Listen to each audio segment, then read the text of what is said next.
This is LBC from Global, leading Britain's conversation with James O'Brien. We begin today with, I think, a return to Blighty. The world still turns. Keep a very close eye on events in America. Bring any new information or developments to your attention immediately. But there's quite a lot around, you know.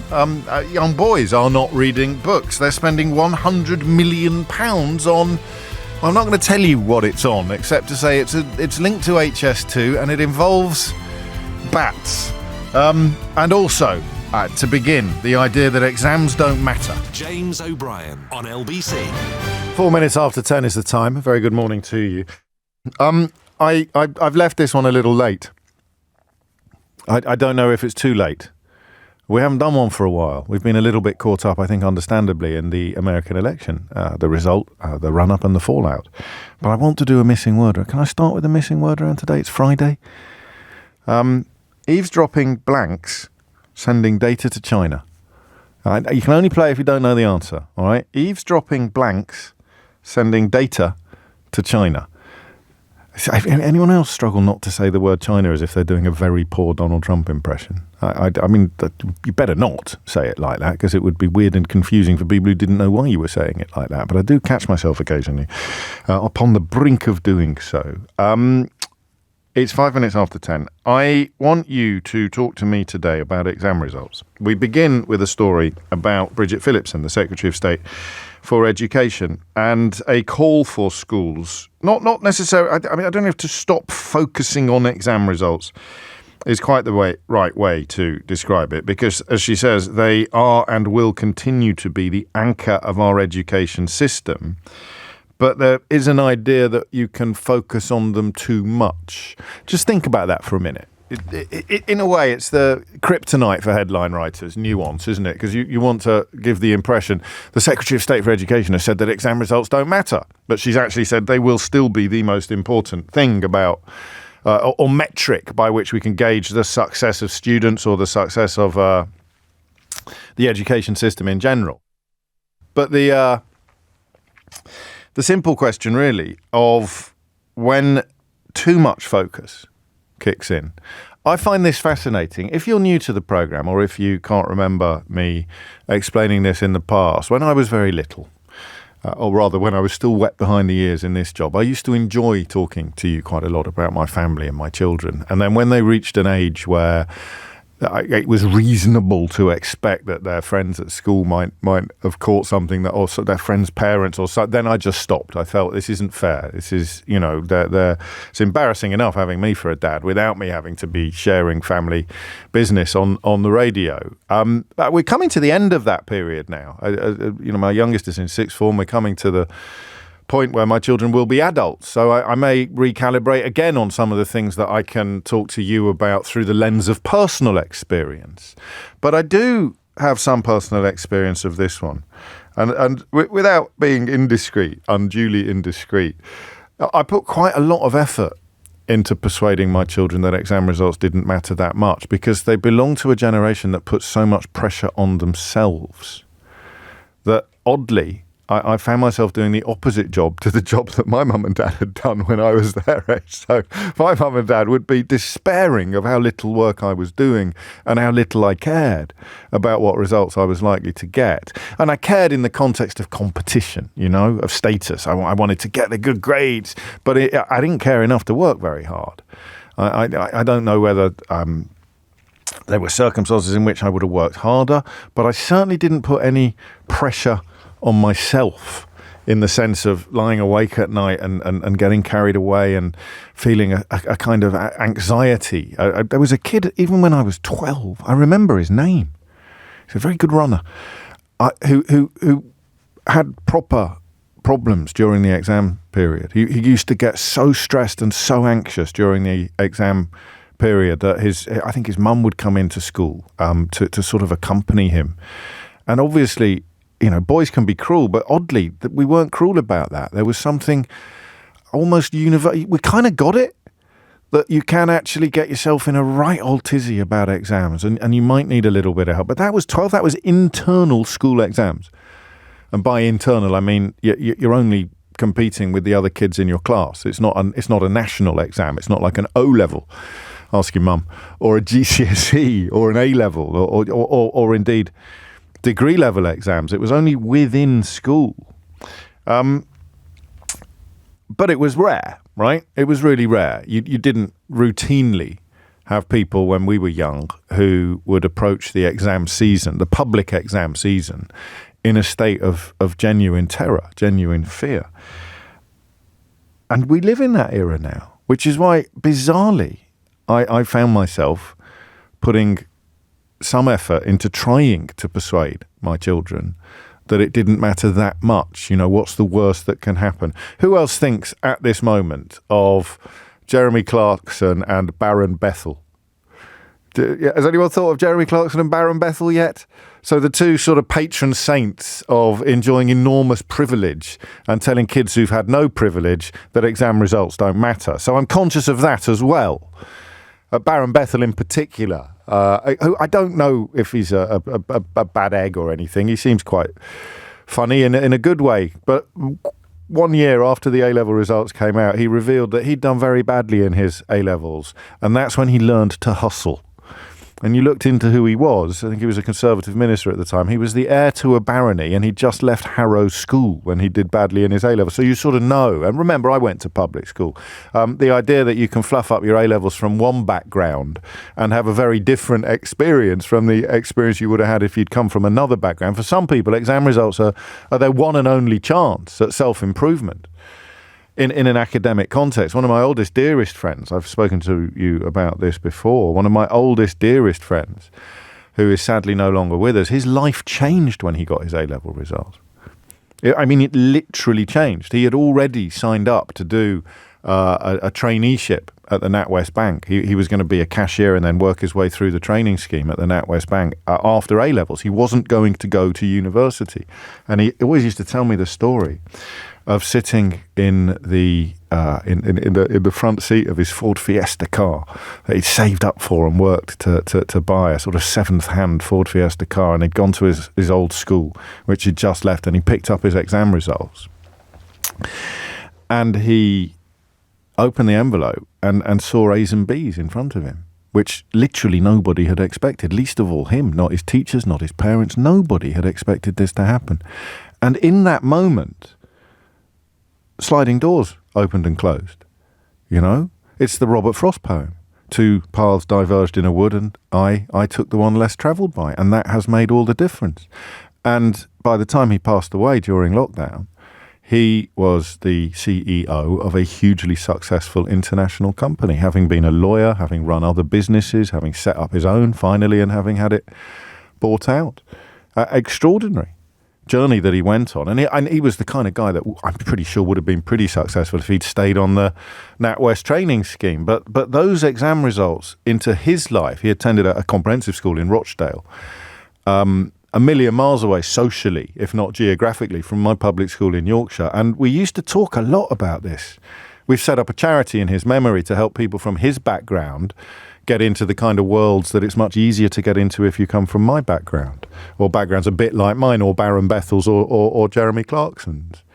And that's why I always pause slightly when I see stories suggesting that exam results shouldn't matter quite so much. But when it comes from a Labour politician, from a kind of more normal political background, then it's worth paying attention to, because maybe she's right. I think she probably is right, but I don't know how it works. She said, A stars alone do not set young people up for a happy and healthy life. Now, again, quite a rarefied environment in which I move, but I know kids who got like 9 A stars and 1 A, and they were absolutely devastated by the A. I mean, truly, truly devastated.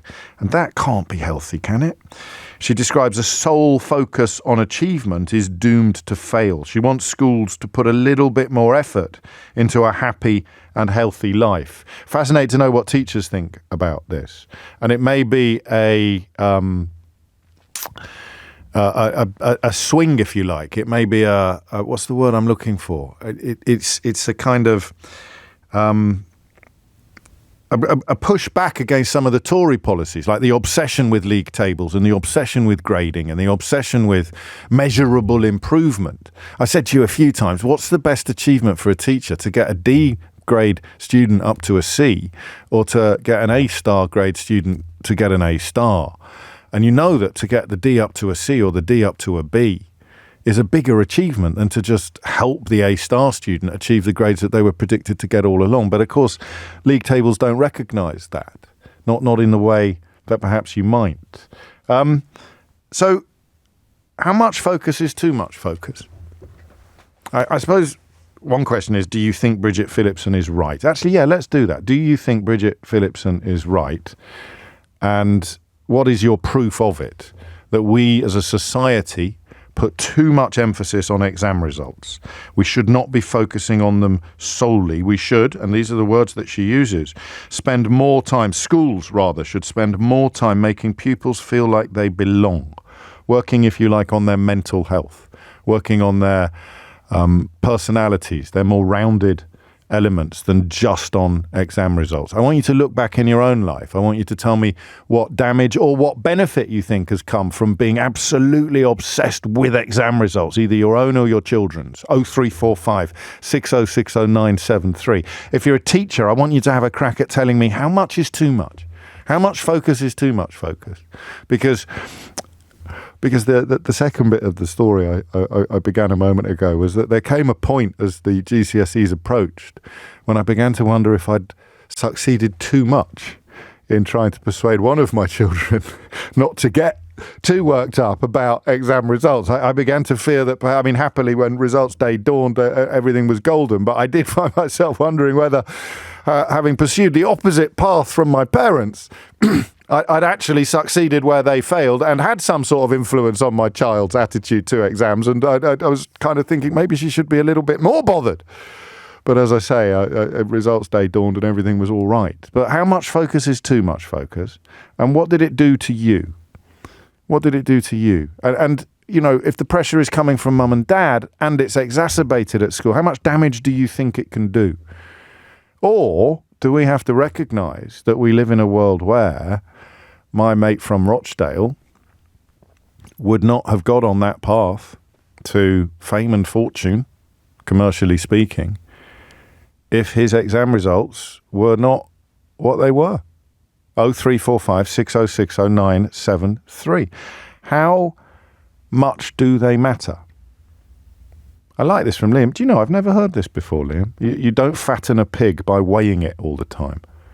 You see what I mean? I mean, you can do both, I suppose. You can feed it loads and weigh it all the time. But I take your point. What is too much? How much focus is too much focus? What did it do to you? What did the focus, excessive perhaps, focus on exam results do to you? And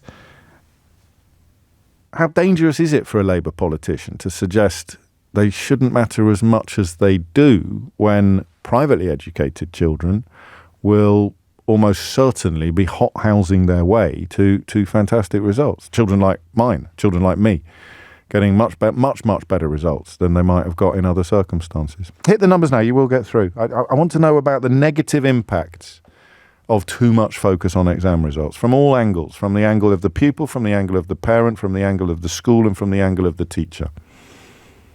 It's 10:17. James O'Brien on LBC. It is 19 minutes after 10. You are listening to James O'Brien on LBC, where I guess we need to wonder also why this has happened. So I'm 52. I know it's very hard to believe, isn't it? I barely look 40, but it's true. I check my birth certificate regularly and the portrait in the attic. And you know, if you go down in increments of 10 years from there, so 50, 40, 30, 20, altogether now 10, probably a little bit too young to join in this conversation. What has happened to create so much more exam-related anxiety, so much more exam-related stress? Because I don't have a handle on that, despite having put children through the current system and having gone through the system 35 years previously. I don't know what's happened that explains why so many children now are so stressed by exams. A lot of you do. That there was one particularly sad text in a way, although it has a happy ending. I think it was from Rob describing his daughter as being exactly the pupil I described. 9 A stars and an A. She absolutely devastated by the A, completely burnt herself out, got to sixth form college to do A-levels and had no motivation left whatsoever.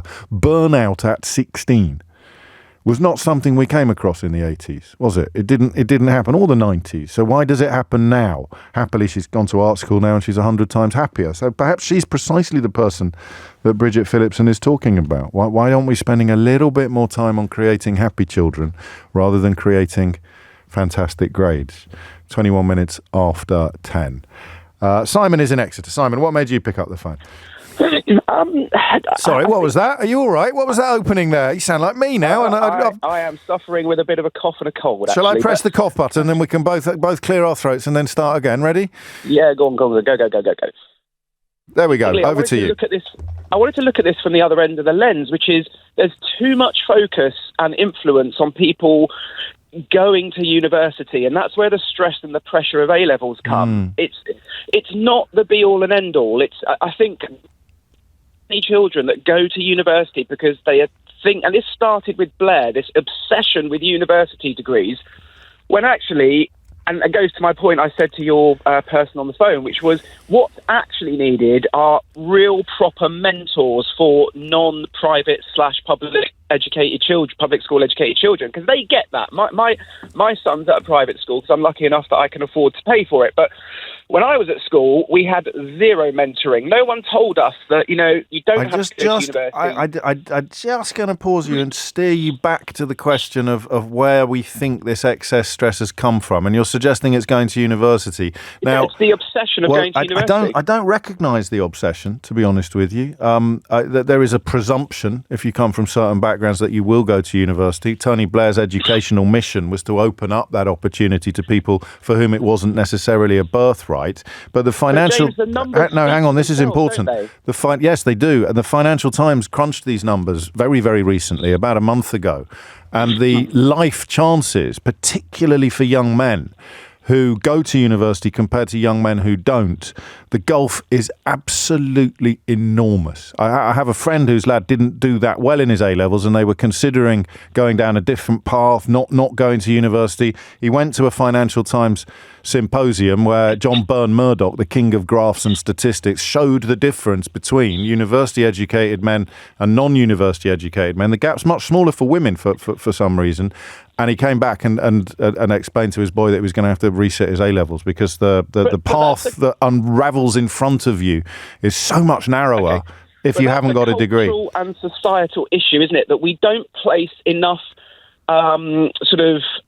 what's the word I'm looking for? We don't value professions or jobs that don't require a degree. So plumbers, electricians, builders, we don't hold them in. This is a slightly different conversation because you'd still put pressure on yourself to get good exam results. And it's different from when you were young. And did you go to university? Yes, I did. Yeah. Funny that. It's quite often people who did who express problems with the idea of extending opening up the opportunity to others. I'll tell you what, though, James. If I was a child now, an 18-year-old now, I would not be going to university. Okay.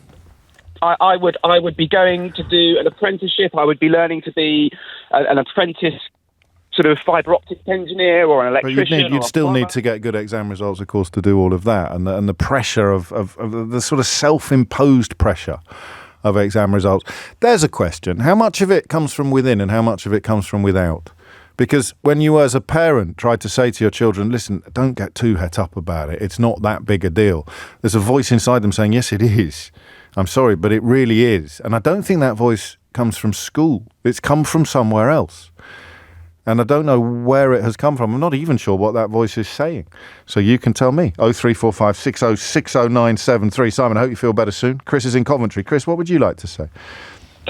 Hi, James. Hello, Chris. First time I've got on your programme. You're very welcome. Better late than never, Chris. Better late than never. Yeah. I'm afraid I might be agreeing with you very much. But I don't want to be just an echo chamber. God help us. God save us from echo chambers, Chris. Go on. Tell me why. No.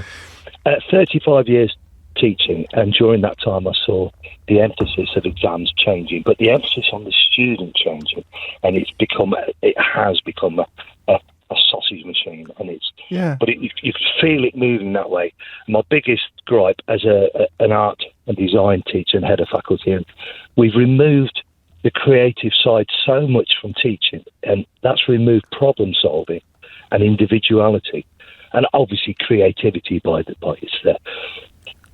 It is part of that, but significantly, this a way of growing and devising your own way of tackling things, which actually is the best thing for the future. And was that ever measured?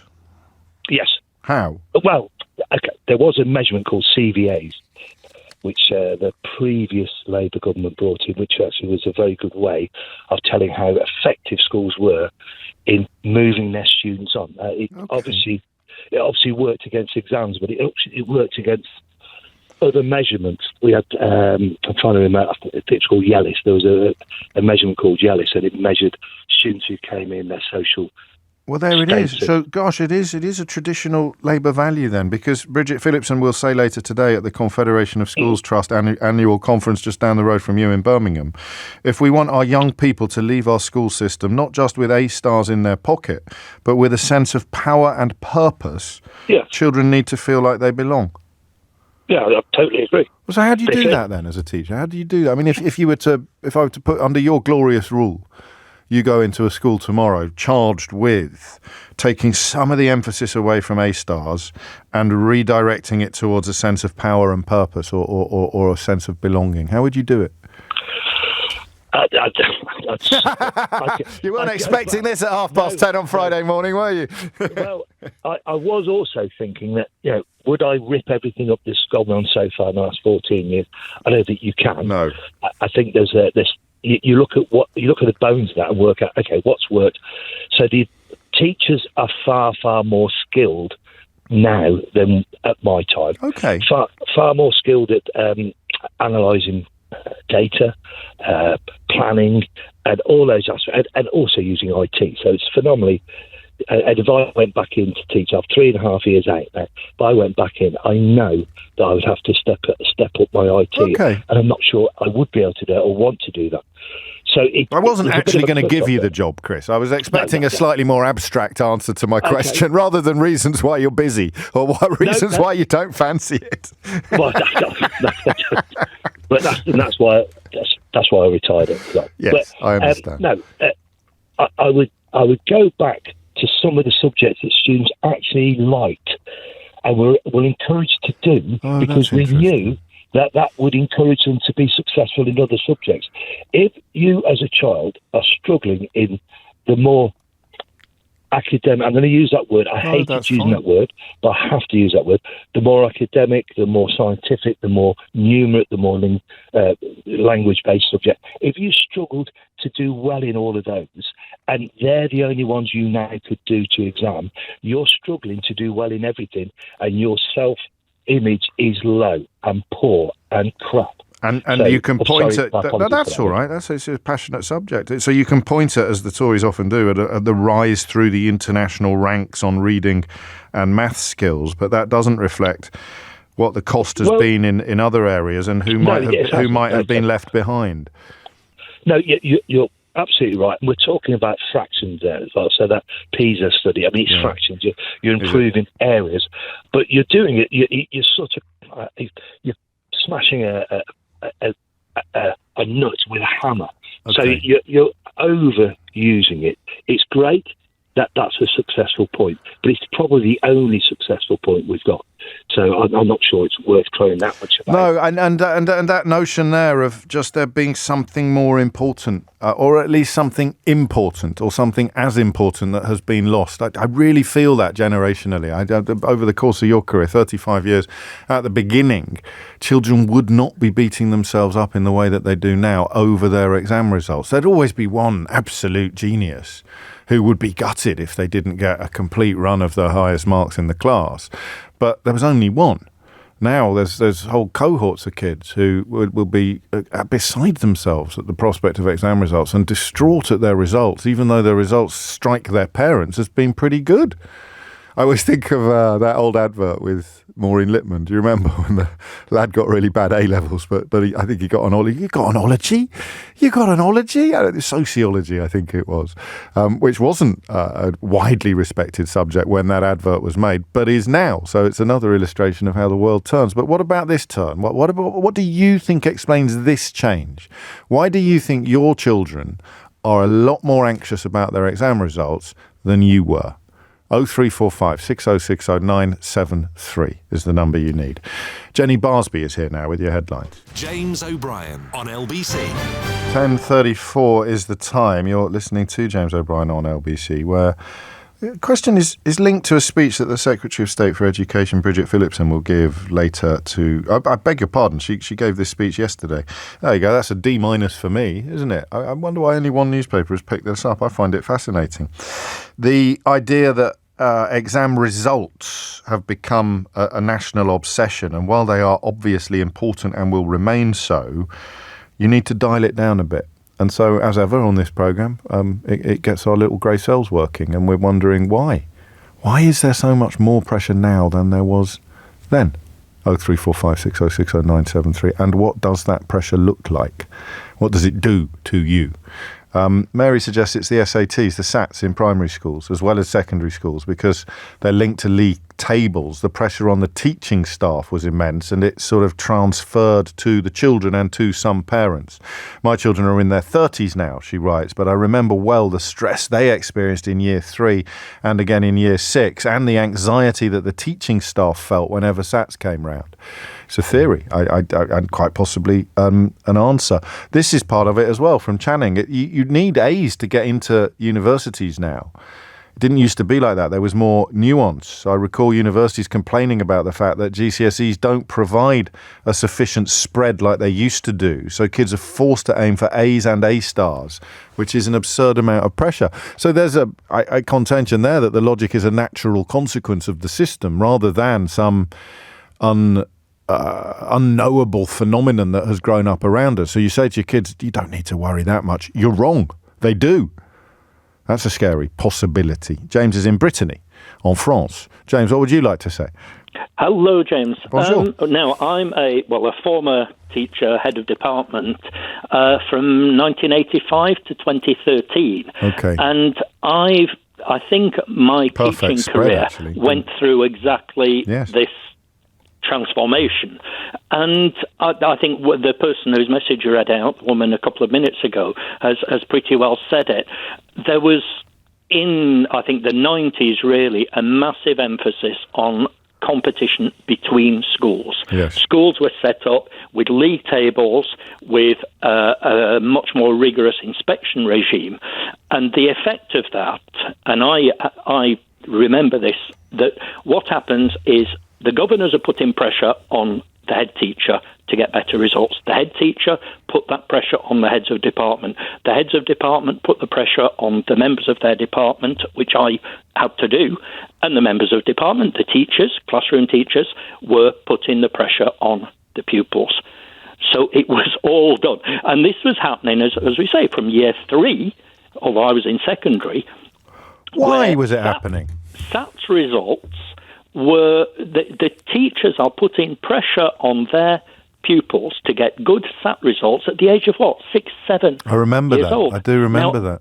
There is no reason for an individual child to worry about those results, but it's instilled through this competition between schools.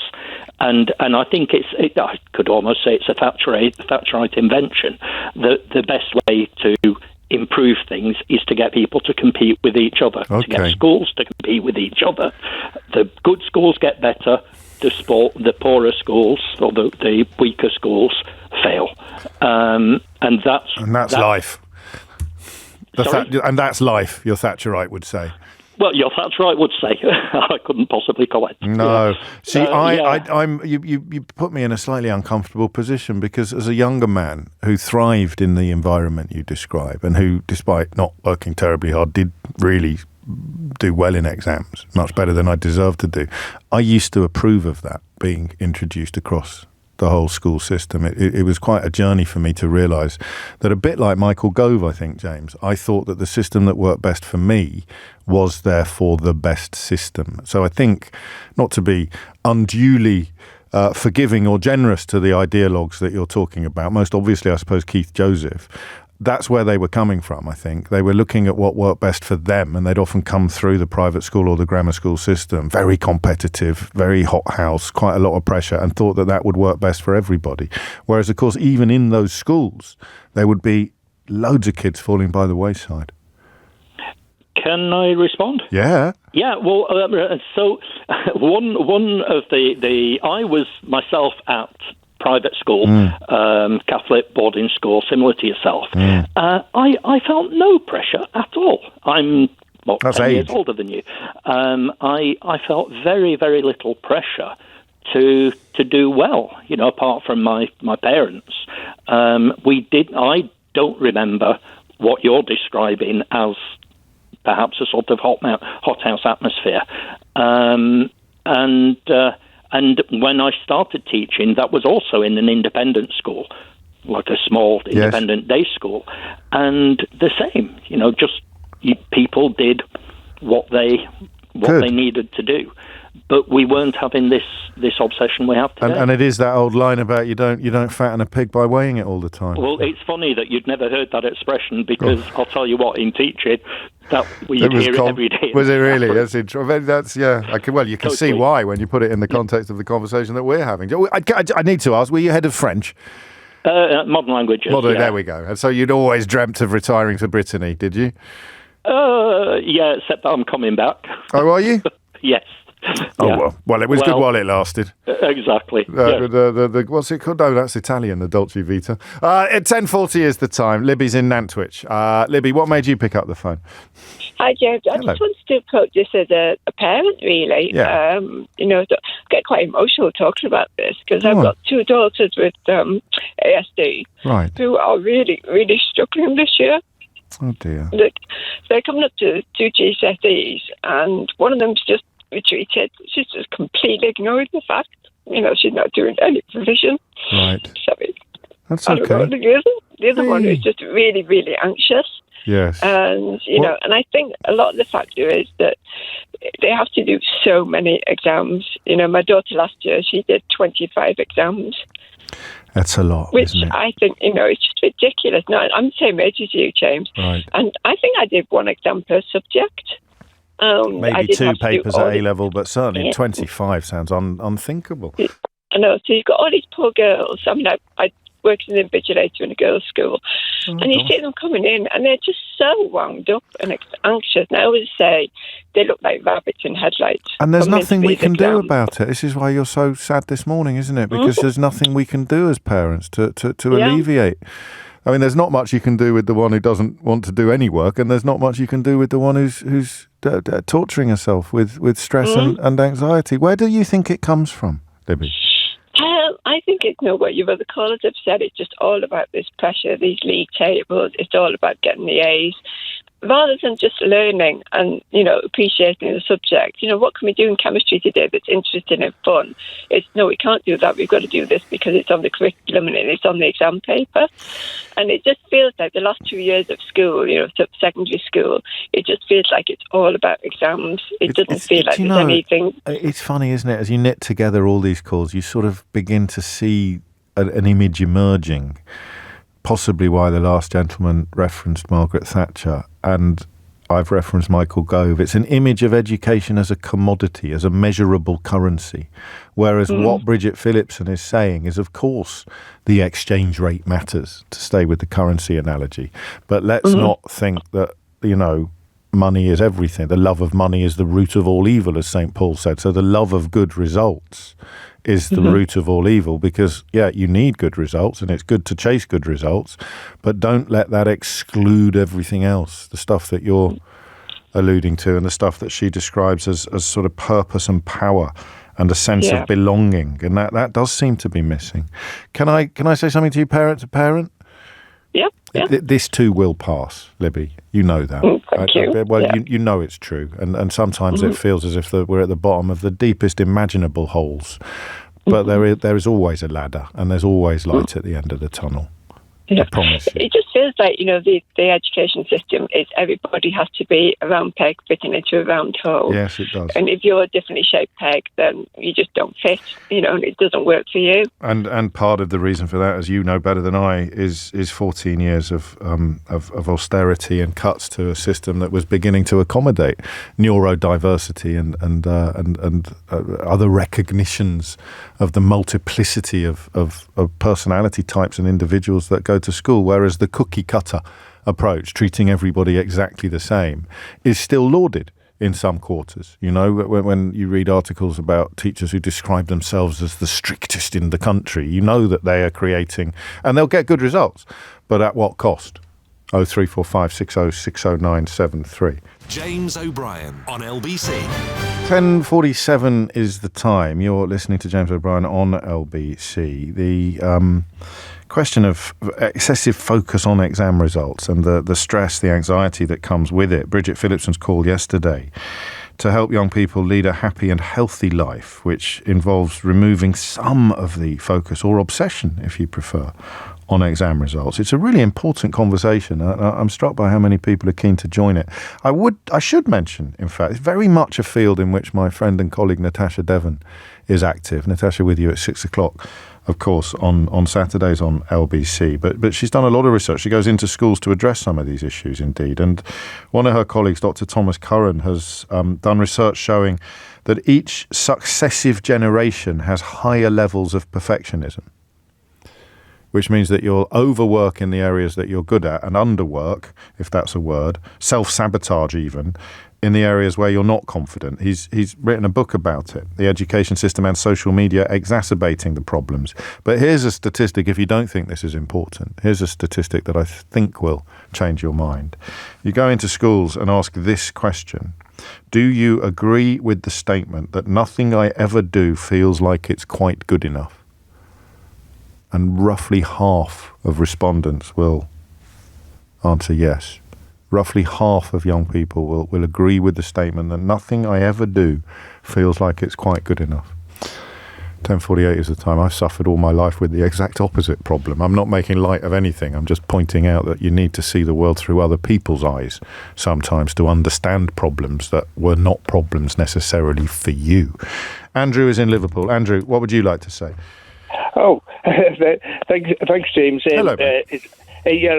Sorry, I'm very nervous. It's only me. What can I do? Is there anything I can do to put you at your ease? Do you want a biscuit, cup of tea, anything like that? A neck rub? How about a neck rub? Do you want a neck rub? Anything you want? Yeah. I think you'd have to have very long arms to step into the pool. But what I was going to say was there should be some, as well as a academic score. Yeah. With the school, there should be a mental health score as well. Yeah. I think a lot of my welfare, children, mental welfare, mental health, mental welfare. I think you're right. And I think when we were making a decision back in the day, kind of thing. My children suffered a lot. I suffered a lot with mental health because unfortunately my wife died. Well, a few of them in the teenage years, and obviously their mental health suffered. And I think at the time when we were making a decision which school for them to go to, if we had a mental health score, and then that would have helped our decision which school to send them to. And help them an academic score. Help them direct their resources. I think that's pretty close to what Bridget Phillipson is talking about. If we fall into the trap, she said, of chasing a narrow shade of standards, structures driven rather than child focused, then children with special needs get swept to the side and attendance crashes. So it speaks to that's right, yeah. School absences as well. It speaks to the pupil attendance problems that we've got as well. And I think as well as because of the Senko, as they call Senko, the special needs scores as well. There should be a separate score for that, as well as how good your special needs department is and what support they supply. And there should be some kind of score towards that as well, because some some personal things from special needs children who've left the school as to how good their support was. I think when people are looking for different schools to go to, they should be part of it. You want to know about pastoral care, you want to know about support, care, mental health care. Listen to this, you'll like this, Andrew. This is from my friend Emma. I want to raise my child to help his friends, to be able to assimilate information, weigh it, contextualise it, decide its worth. I want him to be aware of his own body, the joy of moving and using it, and how to keep it healthy and safe, to have consideration for the bodies and differences and similarities of others, to take care over his words, to cultivate social links, to celebrate his peers. I want him to love learning, to be curious, to be confident, to appreciate books. All of this, and they go on quite beautifully, but none of that is linked to brilliant exam results, is it? That's right. That's exactly it. And I've tried to say to my children now, because I didn't get many exam results, probably because that good exam results, probably because I was going through mental health torment at the time. Yeah. When I was a teenager, because my parents just broken up. Of course. And obviously my children had it worse because one of their parents wasn't there anymore. So kind of thing. So that's it's sort of like I can see it from one side, from one type of mental health that I suffered, and another type that my children suffered. Yeah. And it's sort of and you don't realise, back when I was a kid, obviously I didn't realise how much my mental health, of course, played and that does, in my exam results. Of course it did, and you were still going to school. It would have made sense for some people in similar situations or in similar mental turmoil to drop out or to sort of just get squeezed out, get swept away. It's extraordinary how obvious it seems, and yet for my generation at school, we were still being told that there was no such thing as mental health. It's still being told that no such thing as. I had an actual teacher who used to say, "There's no such thing as pain. It doesn't really hurt," and usually on a rugby pitch, and we thought that was normal. The whole culture of the stiff upper lip, the pull your socks up, all of that. Come on, and of course you can fake it till you make it, but God knows what's breaking inside. God knows. Yeah, it's very true. We just got told to pull our socks up all the time, and we fall into that sometimes as a parent, because we're told to do. We're told that's how we do. Our parents, and that's what our kids need from us. That's what that's in their best interest. So it comes from a good place, but it leads you it leads you into a bad one. Let me read you a quick message that's come in while you were talking. It's not very long. It's from David. He just wrote, "Well done, this man."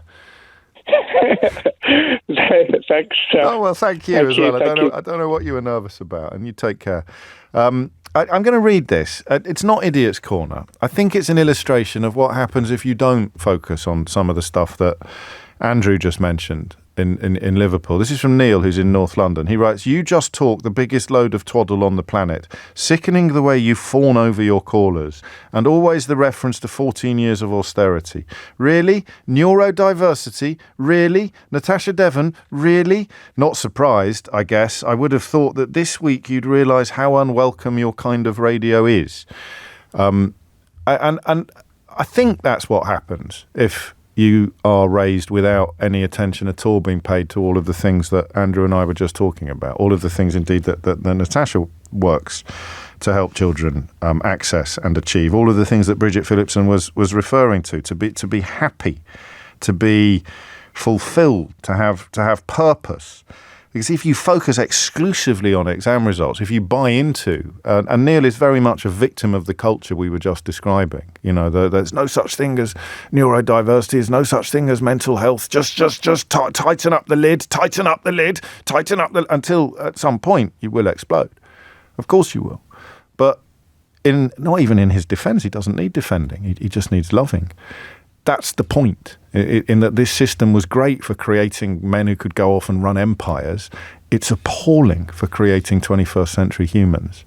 And that's why the shift of focus away from exclusive attention being paid to exam results towards a more holistic, if you like, system, a system where young people are imbued with a sense of power and a sense of purpose, a sense of meaning and fulfillment, a sense of belonging.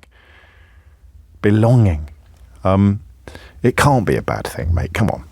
10:56 is the time. Josh is in Vauxhall. Josh, what would you like to say? Hello, James. Hello, Josh. Thanks for having me on. You're most welcome. What's on your mind? Right, well, I'm looking at it from a slightly different angle. I'm one of these startup AI kind of nerds. Okay. And I look at how it's very analogous, right? You were talking about how the focus on exam results and perfectionism is in schools, right? But out in the working world, since the 50s, we were promised that technology would make things easier and better. Yes. But actually, we're working much harder than we ever have done before. Where's my hoverboard? While we're at it, Josh, where's my hoverboard? Exactly, right? Where's our 3-day working week? All of that, yes. And none of that happened.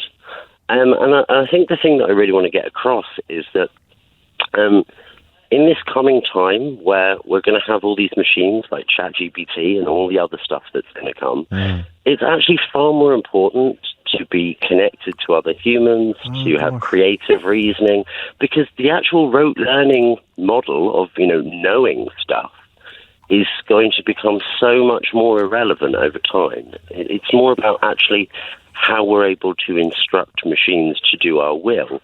And so the whole model of what education is about now, the exam, whole thing, I think it means nothing within 10 years. Wow. So you focus on what will remain unique about humanity, and you burnish and value and cherish those attributes, because the stuff that is being burnished and cherished at the moment is the stuff that will be done by machine within our lifetimes. Absolutely. And within a very small period of time. This idea that I'm going to be more connected with my creative self, or how to care for my grandparents. We should value those things, because soon the robot is going to do all of the stuff that we don't want to do. And it's very sad, especially in the last election, especially in the American election either. We've seen nobody talk about artificial intelligence. It's like we've got the steam train of the mind being invented, and all we're arguing about is what a great phrase. Even bigger. What was even bigger than the steam train, do you think? Can we think of what would be the wheel? Well, not the wheel. But I understand what you mean. Exactly. We're on the cusp of absolutely incalculable social change. And we're not really aware. Tony Blair is, oddly, certainly in the context of the NHS. Yes, funny, isn't it? he seems to have an inkling of what you're describing. But what briefly, Josh, to the person who might say, well, it's all very well and good looking after that, but it won't pay the mortgage or put food on the table. What do we say to them? That's interesting. I mean, so obviously I've only got my own point of view here. What I believe is going to happen is a mass level of unemployment and deflation, because if you've got all of these machines that can make things cheaper and faster, that's kind of just what the market does. Yes. So, maybe our mortgage won't get paid, but reality is if we hit 30 or 40% unemployment in the next, let's say, 5-6 years, which is very, very plausible, then don't worry, everything will break, and they'll have to fix it in a new way. It's not like, one person gets screwed over and there becomes... It'll be a social issue, not a marginalised portion of the population. So you're looking at things like universal basic income and ways in which the world would... I'd take a bet on 5 or 6 years, I think. I know you're a lot closer to the action than I am, but I'd be surprised if we're hitting those kind of numbers in 5 or 6 years, but certainly in our lifetimes. Well, I'll give you just a small example, and this isn't self-promotional, I just think it's cool.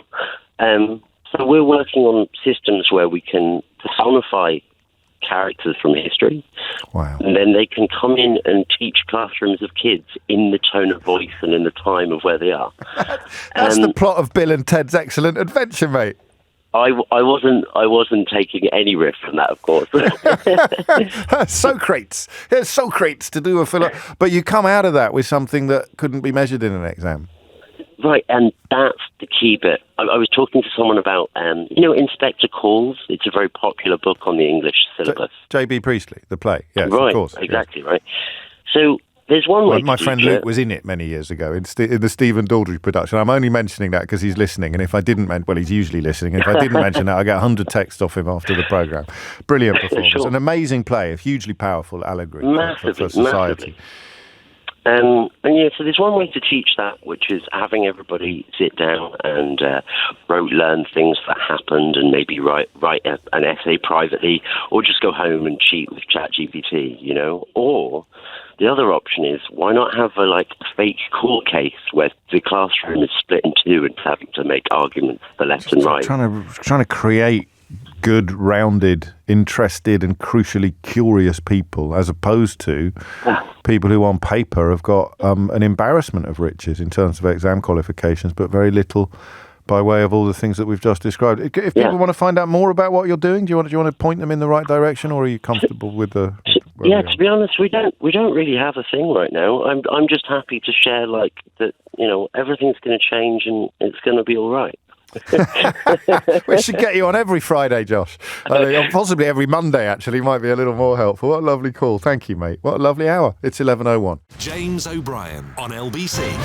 It is 5 minutes after 11. I don't know how we're going to do this. You're just listening to that news bulletin there. You've got an indicted war criminal and an adjudicated rapist, a multiple felon, joining forces to decide what's going to happen to the good people of Ukraine. And some people are still suggesting that it's an overreaction to suggest that this is not ideal. Cry more, liberal. Let me drink your liberal tears. Yeah, I'll say that again. You've got an indicted war criminal and a serial felon and adjudicated rapist now essentially carving up of what is going to happen to Ukraine, unless, of course, Europe finds some cojones quickly and offers up an alternative course, a Europe that is in many ways an entity of which we are, as a United Kingdom, no longer a part. But, on we go. Drink those liberal tears. 6 after 11 is the time. Okay, here is a topic that my producer described as a very big surprise coming from me, by which she means really that she didn't quite expect me to suggest that we should do it as a phone-in. Whereas I, oddly, thought that it was a bit of a shoo-in. I thought it was an immediately fascinating issue. But the reason why I think it's an interesting phone-in, and as you know, an interesting story or an important story is not necessarily going to create an interesting phone-in, as some people demonstrate almost every day.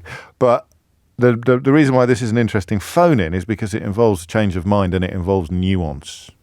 So, when you read about developments being halted because of a species being in need of protection, why have I got the phrase natterjack toad stuck in my mind? Do you know?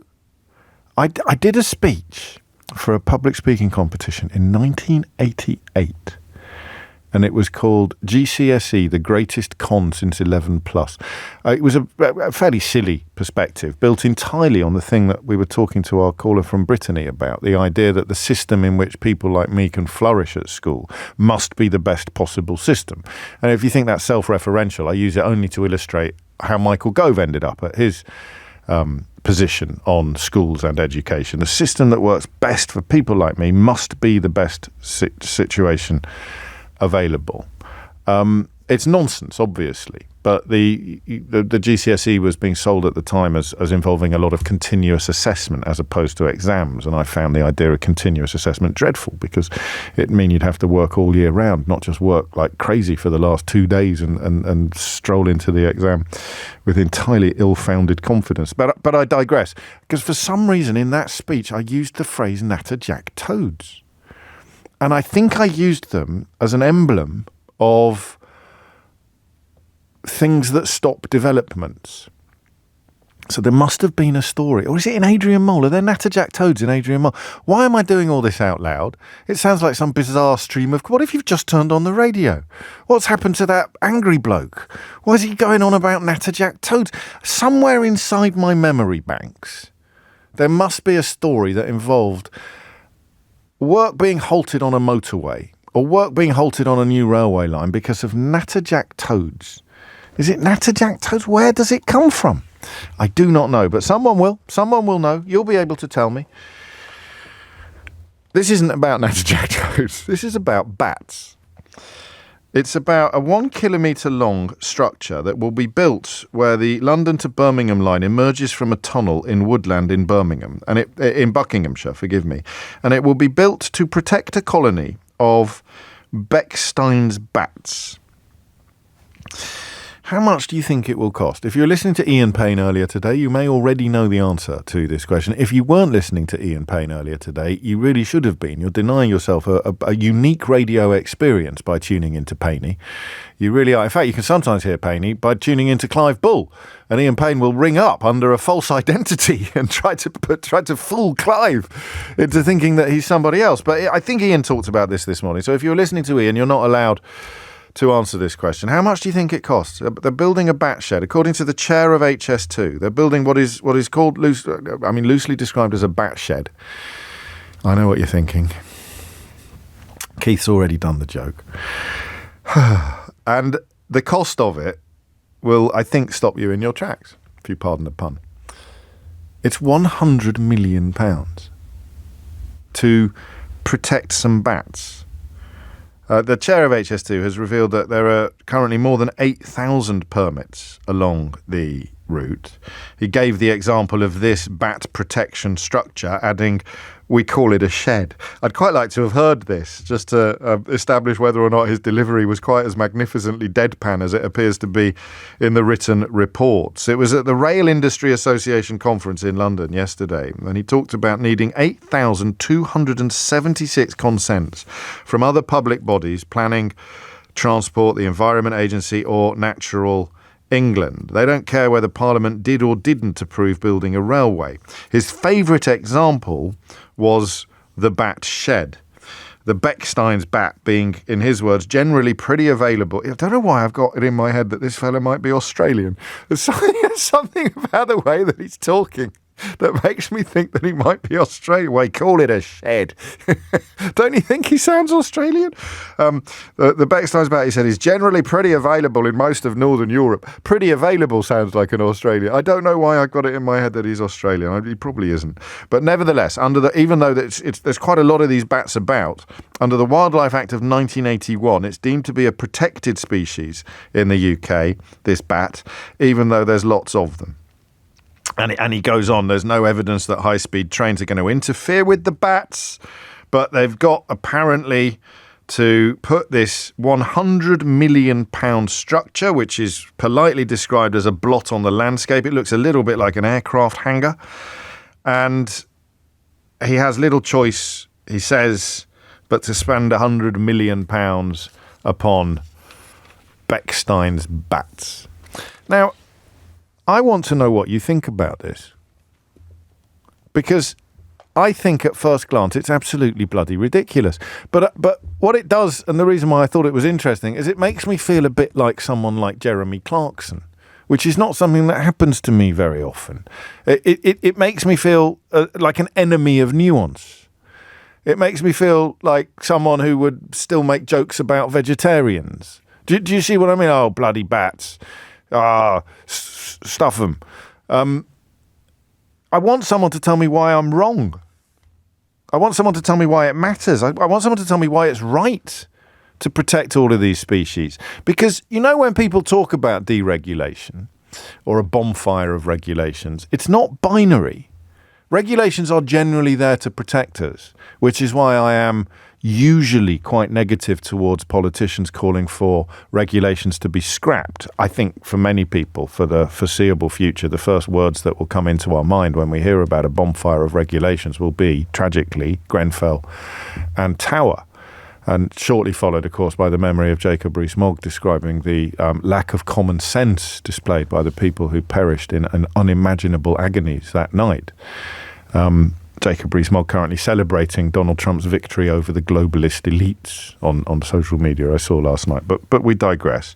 So when you hear about politicians opposed to regulations, they're normally opposed to protections that look after human beings and cost money. But it doesn't mean that all regulations are a good idea.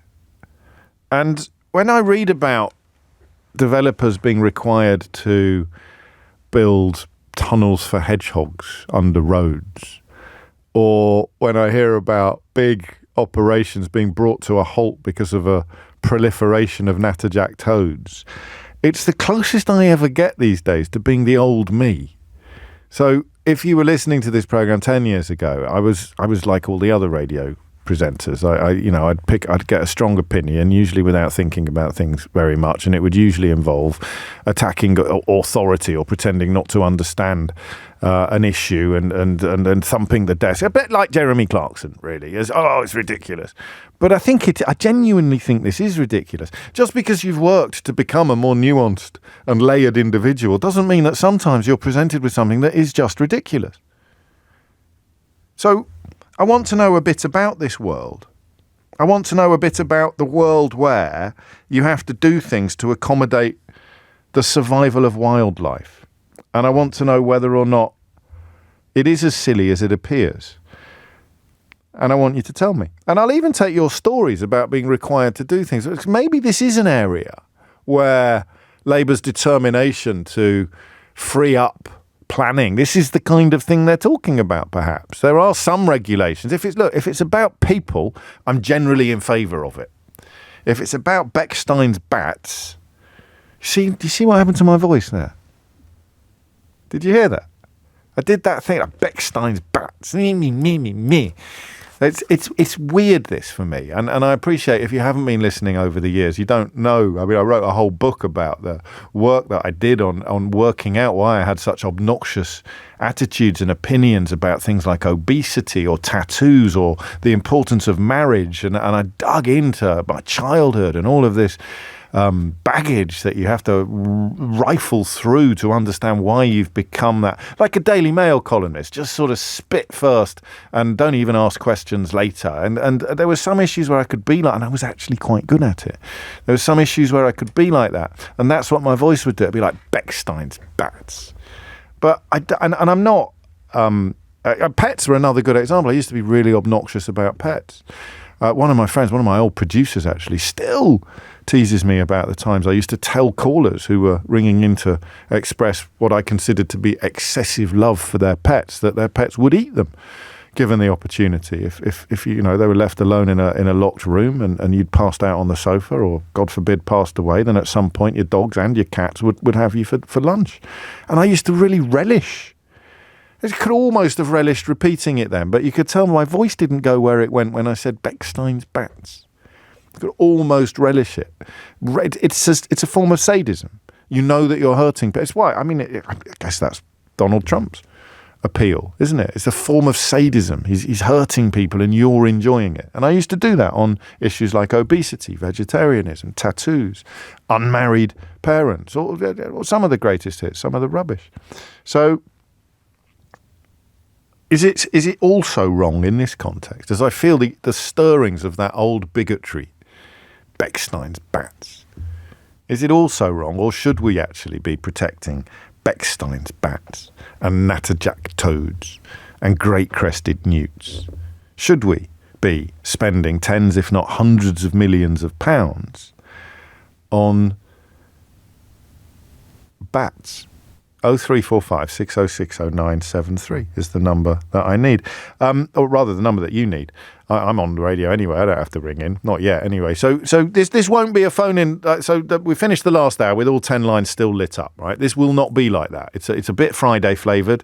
It's a bit weird. It's a bit personal. I hope I've explained why I'm interested in it. I don't want to be the bloke who just goes, let them all, build whatever you want wherever you want. I'm not that bloke.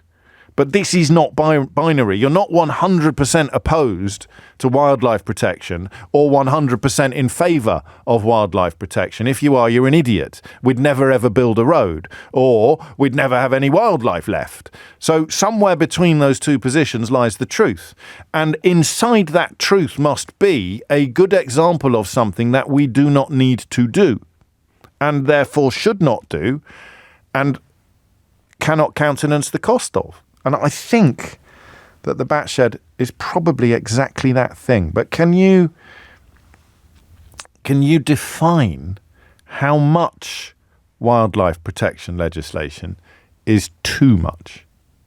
And we're about to find out whether any of that made any sense at all. James O'Brien on LBC. 20 minutes after 11. Let me be clear from the start that I won't apologise, but I will absolutely admit I was wrong.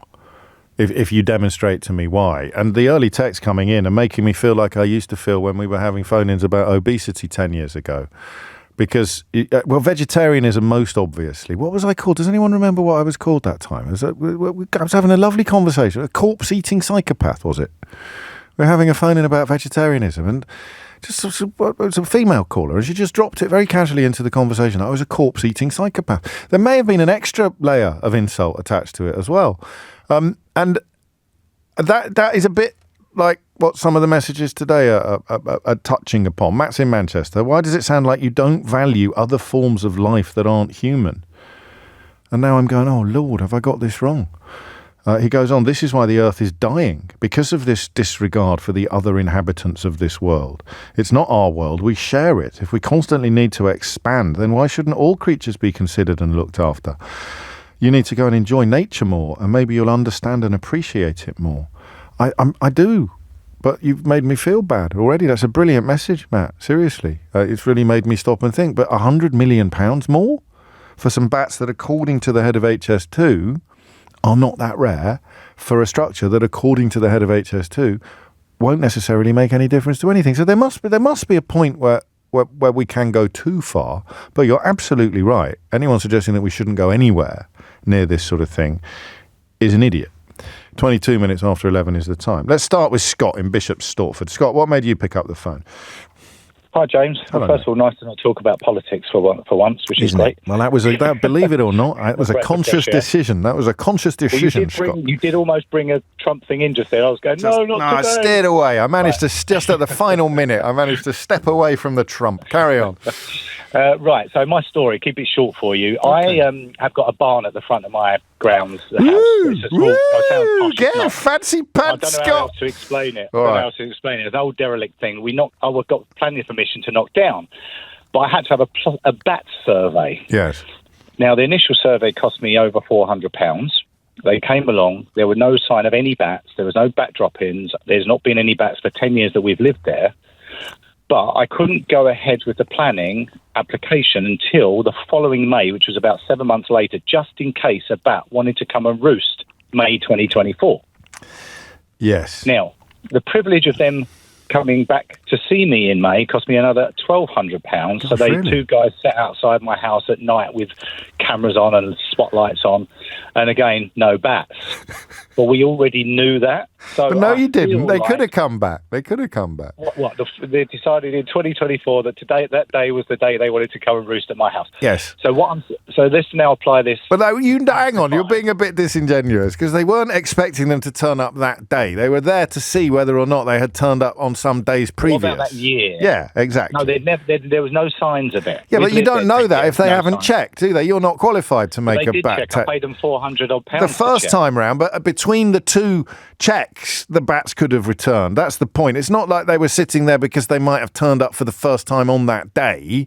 They were checking that there would have been droppings in there and stuff like that. And yeah, but which they have to check as well. I can't believe I got to tell you this. No, anyway. That's what interests me. That knowledge, even on the part of the people doing the job, that this is an example of the pendulum having swung perhaps too far.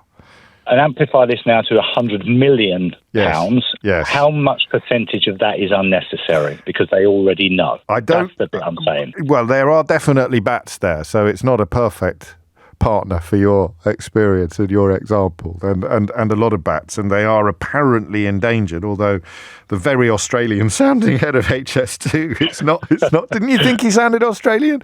Is not persuaded necessarily that they're rare. But yeah, I mean, I don't know what it is that I'm looking for. I'm looking for the Rosetta Stone that just explains when it's good and when it's not, the kind of thing you're describing. I think that looking after species is really important. Exactly. I just feel that it's always an opportunity to make money as well, and that's the bit that stinks a little bit for me. Because there'll be some developer somewhere here who could do it for a heck of a lot less. And yes. Yeah, but that's a slightly different conversation, except that it definitely informs some of the cynicism that we're all potentially victim to. Can I show off now? I know what you're thinking, plus ça change. But the text I got from Matt suggesting I need to get out into nature more. Can I tell you a story that is strangely pertinent to what you've just described, particularly with regard to the possibility of the bats returning, and will demonstrate to Matt that I do actually commune with nature a lot, and I do understand all of the issues that he was raising. Would you mind being my foil for this, Scott? Okay.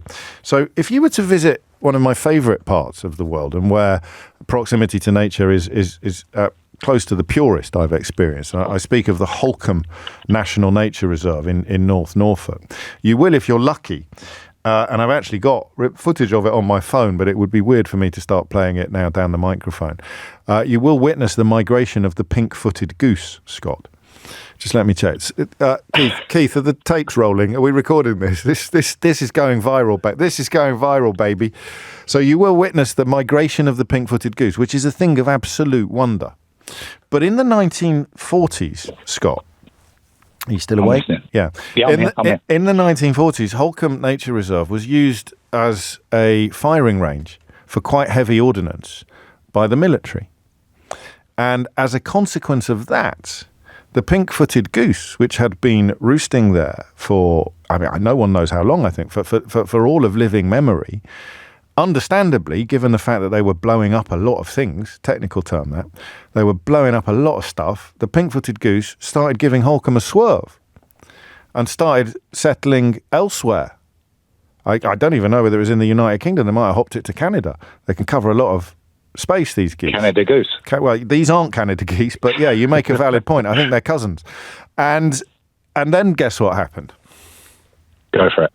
About 10 years later, so in about the mid-50s, they came back again. They came back? Yeah. So that's why those fellas had to park outside your barn checking up on the bats. Well, you sold it to me, James. You see? It's Won't the be pink. the first time. There you go. It's the pink-footed goose principle. And it is strangely pertinent. It's also a brilliant story, right? And hopefully convinces Matt in Manchester that I'm not a complete Philistine when it comes to matters rural, although Wouter makes a valid point, turning the word partridge into a verb, suggesting that I am indeed partridging again. Bill's in Preston. Bill, what made you pick up the phone? Hi, James. Hello, Thanks Bill. for taking the call. You're most welcome. I just kind of sprung my memory into mind when the 100 million was raised. Yes. About the shed. Years ago, and it's probably 10, 15 years ago, I was a governor on a board of college in a residential college in the north of England, and we got some money to do up the site from the lottery, and part of the programme was doing up a building for other purposes, derelict building, and we found that there was a colony of bats in there. Yeah. And the guy who was in charge of the project said it's going to cost upwards of 50, 60 grand to sort this problem out. When we actually got round to building a new place where they could hang up every night, whatever they do, we found that they disappeared. Oh. So he spent a lot of the money on nothing. And the point I'm trying to make, I think, is that 100 million for a shed. Yeah.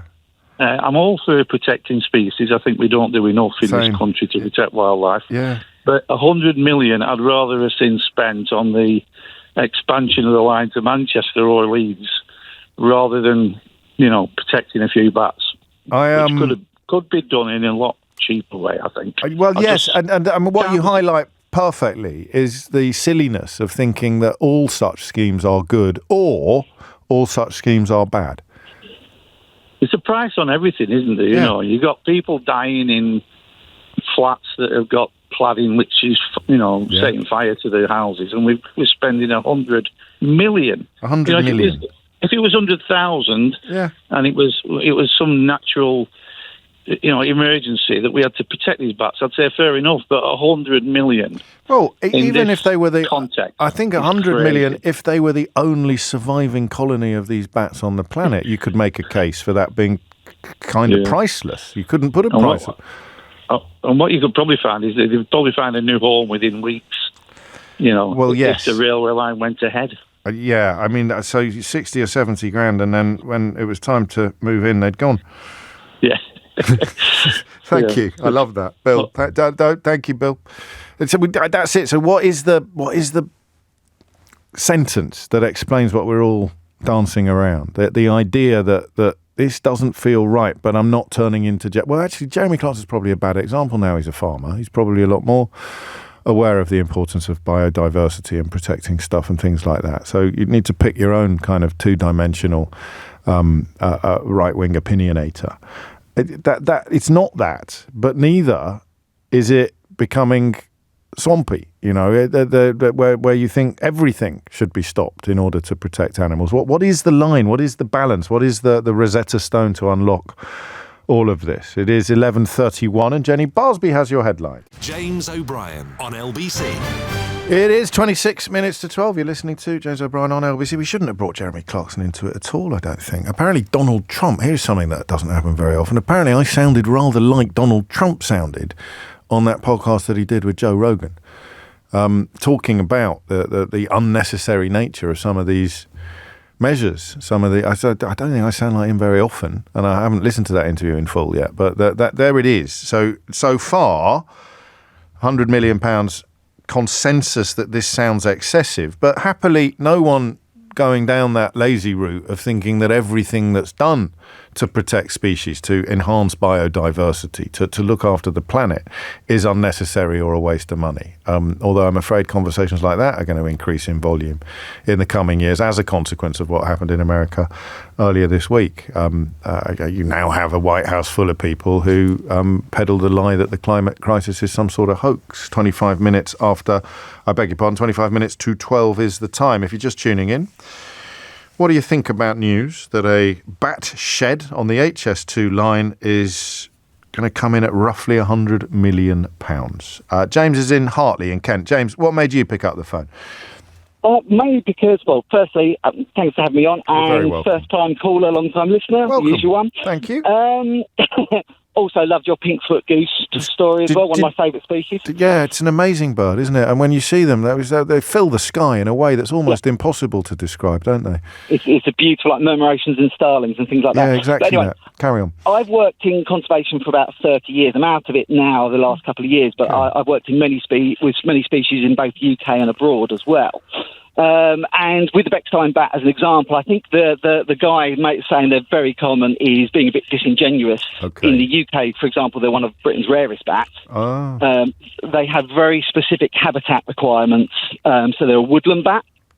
So large stretches of woodland that are sort of very well grown, sort of been there for decades. If they're lost, then it really affects them because they've got to travel vast distances if they can make it. I would be very interested to know in exactly what went into this building and that, because I bet there's more information to this story than just it's a £100 million shed. I agree with you, but I did get it from The Guardian. So I mentioned that. Don't laugh, you'll be accused. What did that fella say earlier this week? Something about pumpkin spice lattes. But I mentioned that because it's not a newspaper that would lend itself to amplifying disingenuousness or turning a story like this into an exaggerated negative. It must have more than a kernel of truth in it, or at least the reports of what this guy has said must be accurate. Yeah, I would agree that probably the report of what he said is accurate, but like I say, I would be very interested to know what actually went into this, because I guess it's probably a very specific design to replicate woodland rather than just a shed. I think you're probably right. According to HS2, more than 20 alternative proposals were considered, but discounted as even more costly or, I think crucially for your point, failing to protect the bats and thus illegal. Yeah. I think the biggest issue with any of these sort of things, while I obviously agree that spending stuff on things like Grenfell is vastly more important because human life matters more, we have a huge disconnect with wildlife in this country. You go to any school, talk to any child, most of them can't even name 2 or 3 common bird species that we get in our garden. Yeah. And without that, then you lose this interest in protecting what is essentially vital. I mean, every species that we're losing is vital to the environment that they're in. They all operate in very key areas and will do significantly good things like bats. Fantastic pest control. Yeah, the much better pest control than actually using pesticides or anything. Yeah. And we're really losing that in this country. Are we? We're going in the wrong direction, are we, in your view? I thought that things were a lot better than they were when you started your 30-year career in conservation, or not, conservation. I'm the one who's got a career in conversation. You've got a career in conservation. It gets very confusing very, very quickly. Doesn't it? Yeah. But it's the same all over the world. I was lucky enough to be sent to Mauritius to work with Mauritius kestrels and hammer and release them back into the wild. And they're fruit bat, critically endangered species, but the government think that everybody hates them, so they put culls on them and actually decimating the species even further because of lack of education. Yeah. And I think in this country we're not the best at educating our younger people about various species that we have and the threat. And also, a lot of these bills have the money in them to do protection. So, like the hedgehog tunnels. Most new road builds actually have that money in there. They just neglect to do it. Right. And we've lost 30 million hedgehogs in the last 10 years.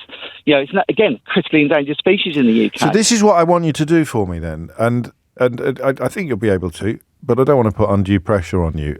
For someone who... You say this every time. Someone who is...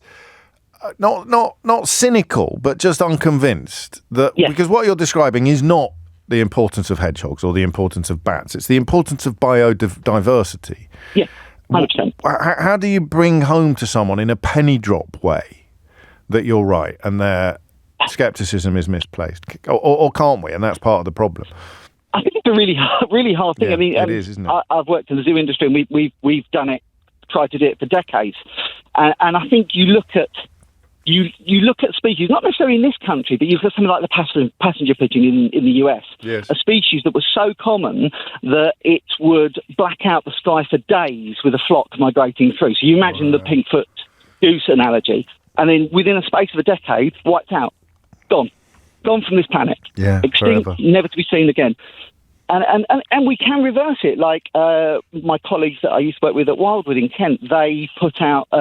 reintroducing choughs back into the UK, dormice back into the UK, red squirrels, water voles, pine marten, wildcats. So beavers. We can do it. And beavers. Everyone loves a good beaver. Steady on, old boy. but we can do it. But it's getting that passion from the younger you've people. Got it. You're communicating it by a form of radio osmosis as well. That passion for it, and yet that doesn't necessarily address the concerns of our friend in Bishop Stortford who had to spend a couple of grand on bats that didn't exist, or people. Well, I'd people have to do the same thing. Yeah.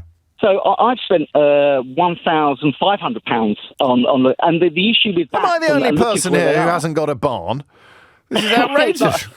It's not a barn, but I've had to look at bats there, and they have to do it at the right time of year.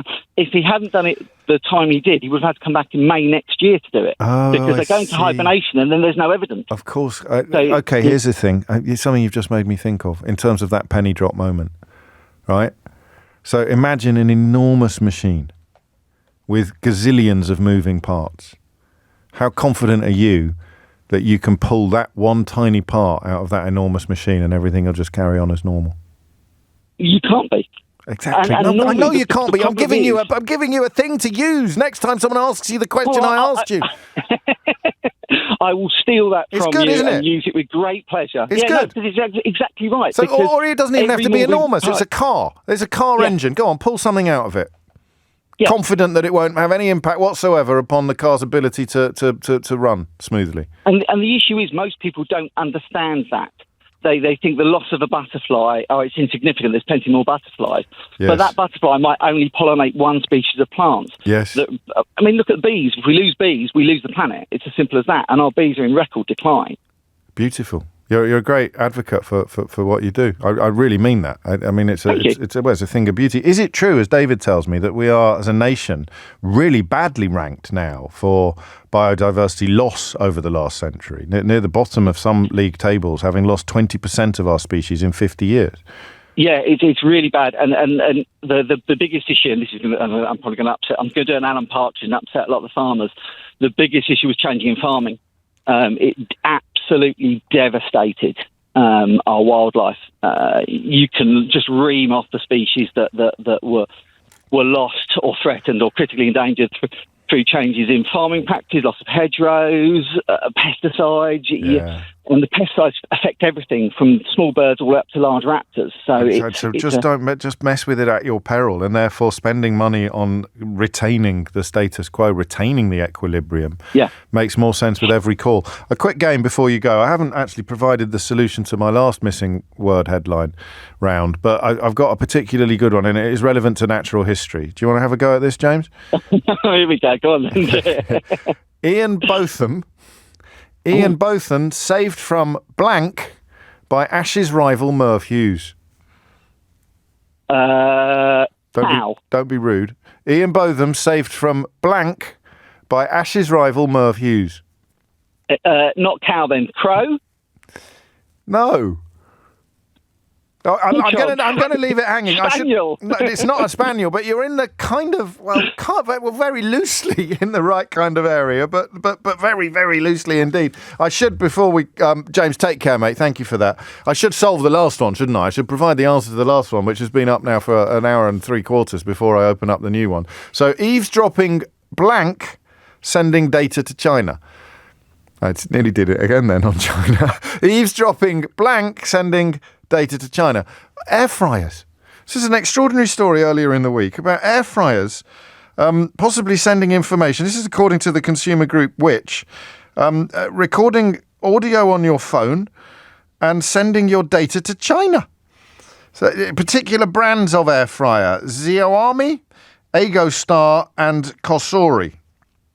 All wanted to record audio on users' phones for no specified reason, as well as know the customer's precise location, according to Which. And then some of this data was sent to servers in China. And then the app connected to trackers from Facebook and TikTok. Man, do you ever feel really old? I'm being spied on by my air fryer. James O'Brien on LBC. It is 11:48. You're listening to James O'Brien on LBC. That was a penny drop moment, wasn't it? There with the image of the massive machine or just an engine, and the confidence with which you could pull out one tiny piece, secure in the knowledge that it wouldn't have any negative impact whatsoever upon the ability of the entire engine or the entire machine to continue running smoothly.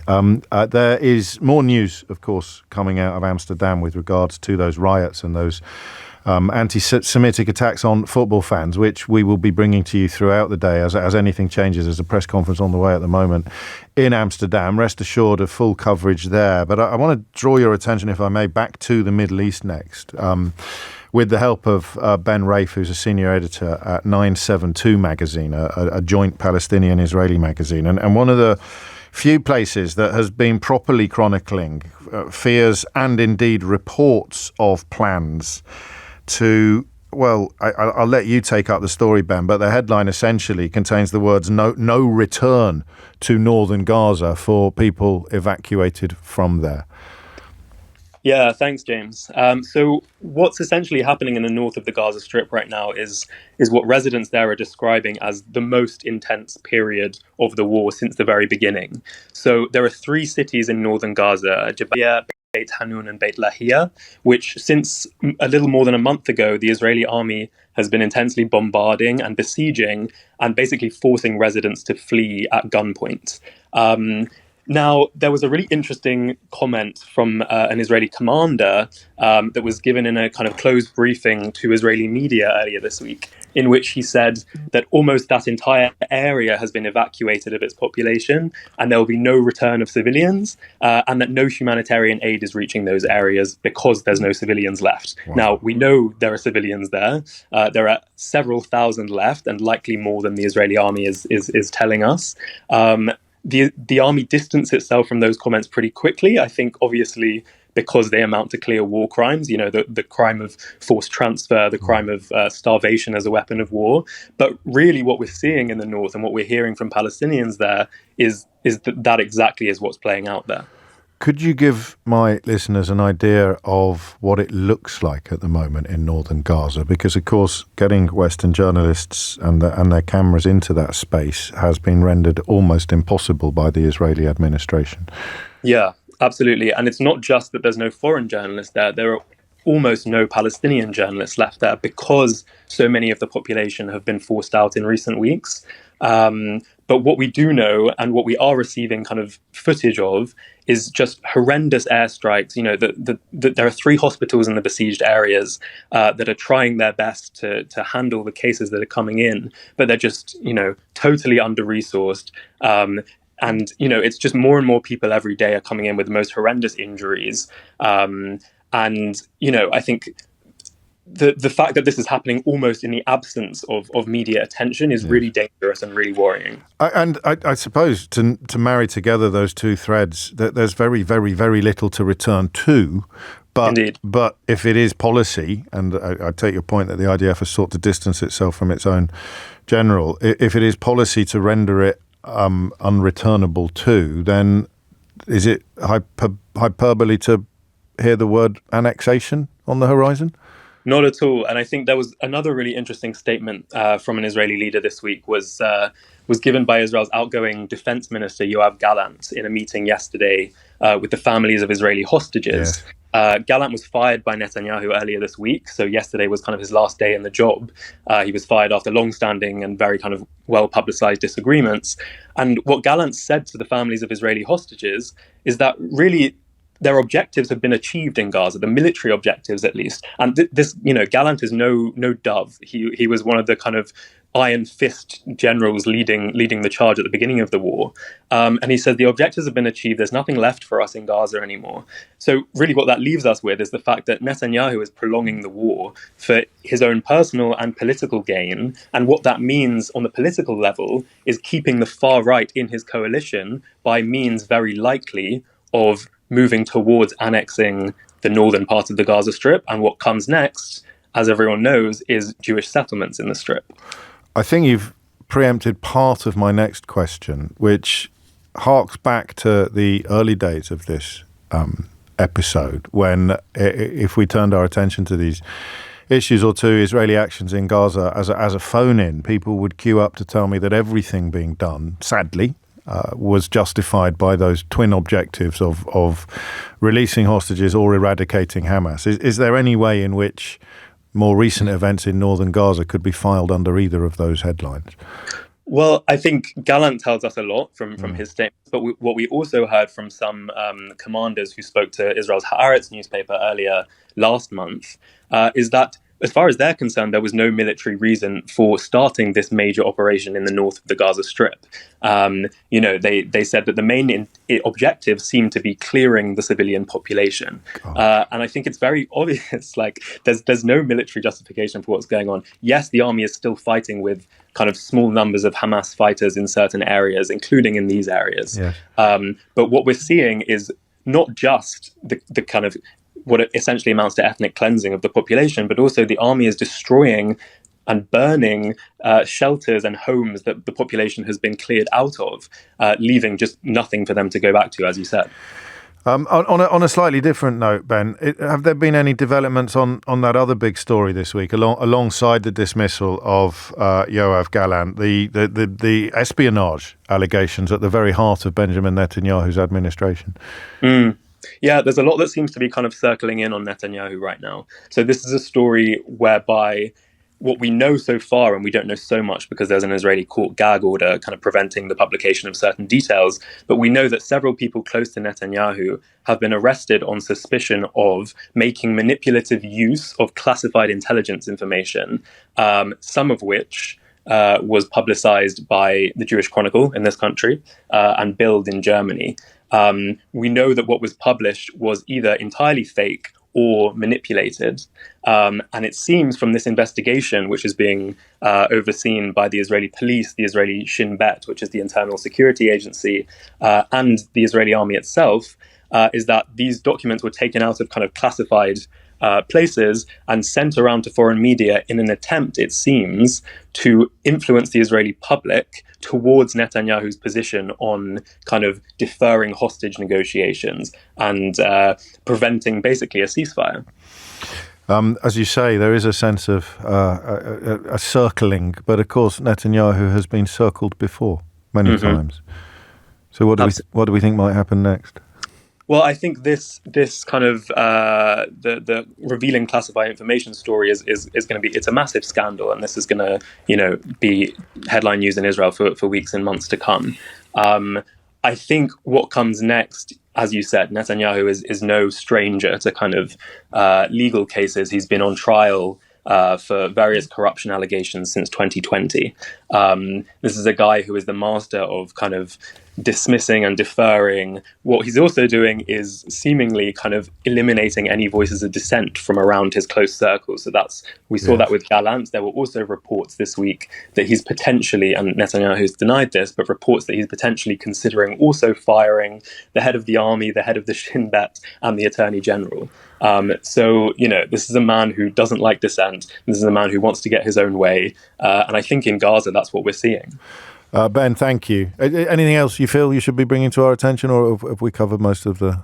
No, I think I would just urge people to keep an eye on what's happening in Gaza, especially in the north, but all across the Strip. It's just, the humanitarian crisis is not going anywhere, and it's only getting worse. Thank you, Ben. Ben Rafer, senior editor at 972 magazine, which is an independent, or a source of independent journalism from Israel, Palestine, and that journalism is provided by both Israelis and Palestinians.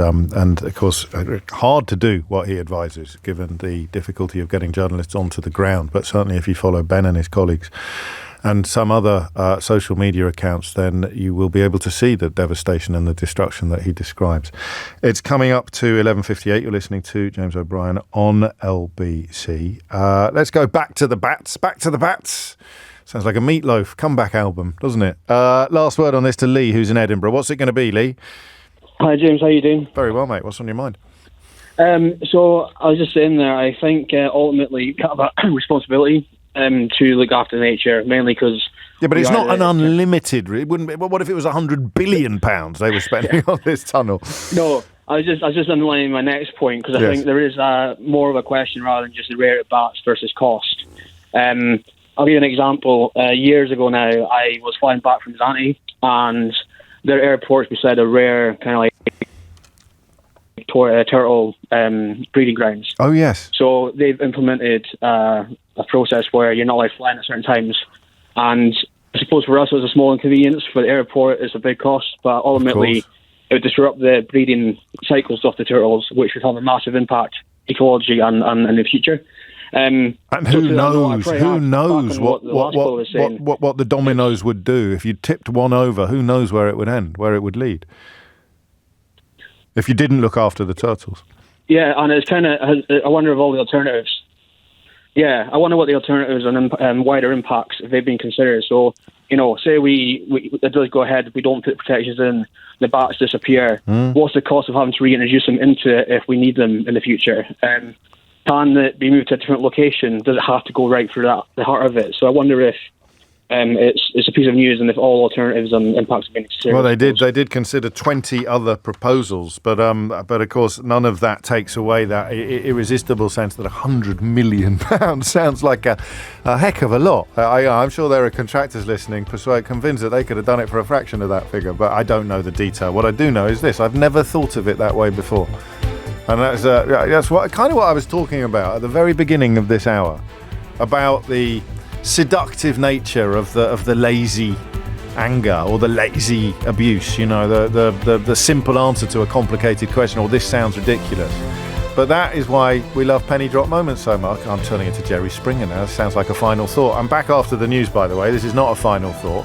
But next time you're struggling to understand the importance of protecting biodiversity, just ask yourself which bit you'd confidently rip out from the middle of a jet engine. James O'Brien on LBC. It is 4 minutes after 12 even, and you are listening to James O'Brien on LBC. I must get you that missing word round again, because it's an absolute humdinger. It really is. But I'll leave you to play it for a little longer. Don't let me go home without giving you the answer. All right. Ian Botham saved from blank by Ash's rival Merv Hughes. And I don't think you've seen this headline yet, which means that your answers will not be evidence of cheating, because there's no way that you knew air fryers were spying on you and sending your data back to China, unless you had, of course, seen the story already. But this one is a bit more box fresh than the other one. Ian Botham saved from what or Blanks, by Ash's rival Merv Hughes. And it's not bats, David, no. That would have been surprisingly felicitous, wouldn't it? I'm going to do something completely different now. And I want to speak first to people who have no personal investment whatsoever in this issue, of whom I am not one. Because people find it fascinating for reasons that those of us who are adopted or who have adopted children don't fully understand. You know, the amazing shows that Nicky Campbell and Davina McCall do on the Reunited Family front. They are incredibly popular and brilliant television. Two of my favourite presenters, actually. But also Oprah Winfrey used to do reunions of children given up at birth, and it speaks to something universal. I don't know what it is, but I do know that it is something of interest far beyond families with a personal link to adoption. And that's why I find this news fascinating and potentially troubling. All right? Let me read it to you uninfluenced. Adopted children could be allowed much closer contact with their birth families under seismic changes recommended by a judge. A 4-year report from a group set up by the most senior judge in the family court called for, quote, wholesale reform, end quotes, of the adoption system. It said letterbox contact, which allows birth parents, other relatives, most often grandparents, by the way, and adoptive parents to share information through letters, was outdated. And instead, it recommended in-person contact between adopted children and birth families when safe, with training and greater support and counselling for birth parents.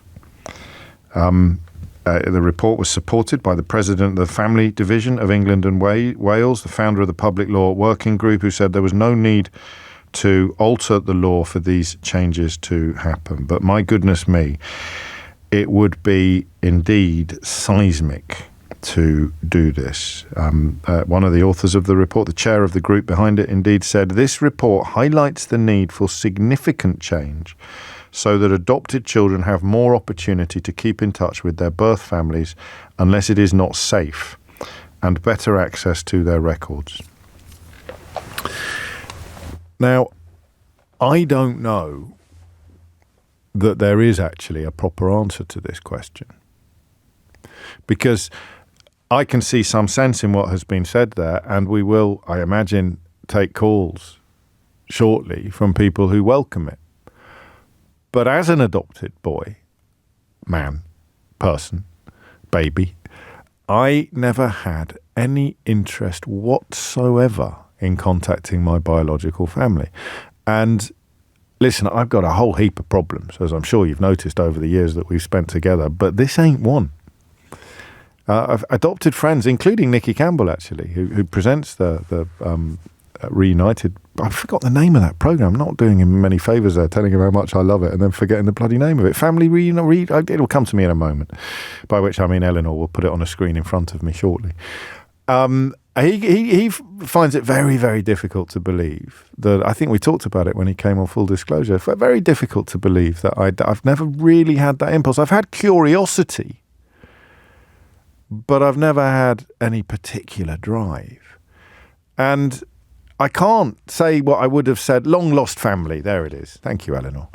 Long Lost Family on ITV with Nicky and Davina McCall. Now, some years ago, God, isn't it weird when you're in the right mood how you can see the links between all of the conversations that we have together? So bizarrely, the conversation we had in the first hour involved us acknowledging that sometimes we think that what worked for us must be the best possible way forward. So because that system worked for me in terms of exams and schools and whatever it may be, like Michael Gove, I spent much of my adult life thinking that that's how the system should be for everybody. The system that suits me best should be the system that everybody has to live under. So 10 years ago, I would have argued quite passionately that because we never had any contact whatsoever with our biological families, and we're doing pretty well, that's how it should be for everybody. And I would have meant it. It's such a strange sort of psychological evolution, this. I think it is largely down to having therapy. There's just this ability to imagine, or this ability to almost unbuild yourself and then reassemble the blocks. So I would have fought furious. I got a horrible feeling. I did it on TV shows where I argued furiously against any contact whatsoever between the biological family and the adopted child, the child given up for adoption, because I don't know whether I felt threatened by the possibility or whether Matt, you can't do this when I'm dragging up deep and personal information, Matt. You can't send me messages saying, here's another link, James. Batman was an orphan. Thank you, mate. Yeah, knitting together all three topics there. Where did he go to school? Gotham Central.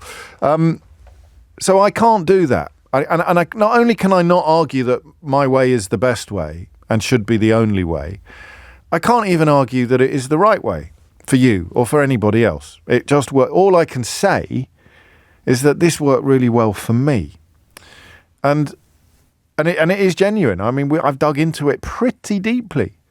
This question of whether or not there is some unanswered question. I got a bit bored during lockdown and went online with some of the details that I had and found some information, and I felt my curiosity was piqued by it. So I know that if I wanted to, I could.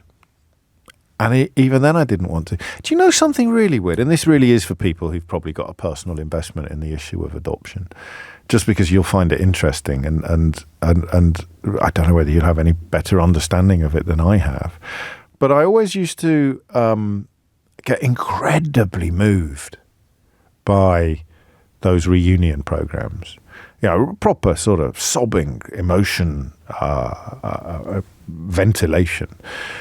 And then I found out my own biological background, and I don't anymore. I enjoy watching them. I am part of the story, but I don't watch them as much as I used to, and I don't have a kind of visceral emotional reaction to the moments of reunion or the stories of heartbreak and, in some cases, abandonment. I do not know why. I'm just putting it all out there at 12 minutes after 12, because this is obviously a conversation that is shortly going to involve me inviting you to share quite personal details. So it's important to stress that I was adopted 52 years ago, at a point when it was relatively easy to adopt a baby, a 28-day-old baby. So the nurture that a family would provide for a baby like me is of an entirely different order to what is required and available for a child who is adopted at the age of 4 or 5, which is much more common now, or even older. And of course, such is life, that children who find themselves being put up for adoption at that sort of age are almost always, or very often, children who have endured suboptimal starts to life, who have endured trauma and have endured difficulty. So I'm sorry to labour this point, but sometimes I need to remind myself that what worked for me is irrelevant to what the rules should be, for a heap of reasons, not just subjectivity, but also the way the world has changed. The world of adoption has changed. I do some work with Quorum, the charity, the adoption charity, and the world of adoption today is absolutely unrecognisable. Which means, although I am adopted, and therefore I feel that I'm better qualified than other presenters to address this issue, I think the fact that I'm 52 means that perhaps I'm not, Perhaps I'm not better qualified than other presenters to address this issue. I might even be worse qualified than someone who's not adopted, because I've got baggage of my own. I've got convictions of my own. I've got evidence-based or experience-based opinions of my own. So I need adoptive families, and indeed biological families, to tell me whether it is a good idea to make it much easier for a connection between the baby and the biological family to be maintained. Is it better than the current system? That's all I want to know. So I should explain my baggage briefly. I feel it would have compromised my relationship with my parents. I feel I only have two parents. And I always felt, I didn't give it a lot of thought as a kid, but looking back, having, and their parenthood of me was absolute. Their parenthood of me was complete. It was 100% parents. And that's where my conviction comes from, that contact is a bad idea, because it dilutes that completeness. This is me, remember, and it is absolutely not the case that because this is me, this is right. But this is me. Completeness, absoluteness in that parental bond. And therefore to have the biological parent in the metaphorical building or a potential meeting, face-to-face contact, I felt, and you might tell me why you don't feel like this, but I felt that somehow diluted or denuded the beauty of my relationship with my mum and dad. I guess what I'm saying is I never felt I needed anything else. I never wanted anything else. I never really, beyond wanting her to know that she'd made the right decision, gave much thought to my biological mother. But the idea of more contact being put in place, just to me, and this is the starting point for the conversation, all right? And I'm by no means setting this out as a stall which I'm then going to furiously defend, like I would have done once. But for me, I think it would, I always felt it would make it harder to build those bonds if the biological parent was still in the picture. What do you think? 0345 6060973 is the number you need. What do you think? Should adopted children be allowed, it's an interesting word, allowed, much closer contact with their birth families? Because the alternative is to tell them that they can't have it, which seems weird and brutal until you factor in the possibility that children don't always know what's best for themselves. I also want to know whether you regret or celebrate contact that you have established with your biological family, or indeed with your adopted child. And how do adoptive parents feel about this? If you've adopted a child and you're, you know, some friends of mine, one of my best friends, two of my very, very best friends adopted a little boy some years ago, and he sent me a message that day, and it just said, it's true, isn't it? You'd throw yourself under a bus for them. And they'd only had the lad in the house for a few hours, but that bond was immediate, that sense of this person relies entirely on you. Not all adoptions are happy, not all adoptions are healthy, not all adoptions are successful. But if you adopt a child and then absorb them into yourself, your sense of self, in the way that all good parents do, how does it feel to have that possibility of, what's the word I want? I breach. I'm reaching for breach, dilution, I don't know, alternative introduced into the equation. I absolutely can't wait to hear what you think about this, because as I say, and it's a rare position for me to find myself in, I don't know. James O'Brien on LBC. Gosh, some extraordinary messages already coming in. I don't think I'd like this, James says Tony. It would make me feel like a glorified babysitter. At this one, I don't know, Andrew, where you're coming from on this, but I feel for you. Adoptive parents are the only parents who can legitimately claim that they had the child out of love for the child as well as themselves. That's not true, mate. All sorts of things can happen in lives that make things much, much harder than we thought they would be, or than they would have been otherwise. But I'll read the rest of your message. Natural birth parents' claim is ridiculous, as the person they claim to love doesn't exist when they procreate. I was brought up by religious fundamentalists, and me and my brothers used to fantasize that we had been adopted and that our real parents would come back and rescue us. That last bit there is one of the saddest things I've ever read. It really is. I do hope you found happiness and unconditional love later in your life, mate. 21 after 12 is the time. Joanna is in Barry. Joanna, what would you like to say? Hi, James. Hello, Joanna. I'm an adoptive parent, and I've adopted my son since he was 10 months old, and I feel really strongly about this issue. Yes, I bet. He has known since he was born. Well, not obviously since he was born, but he's known since he's been in our family that he's an adopted child. Yes. That his tummy parents are out there in the world. Tummy parents. Tummy mummy, nice. Tummy daddy. Yes. And the training that we received from the very outset was focused on explaining that you should always inform your child that they're adopted.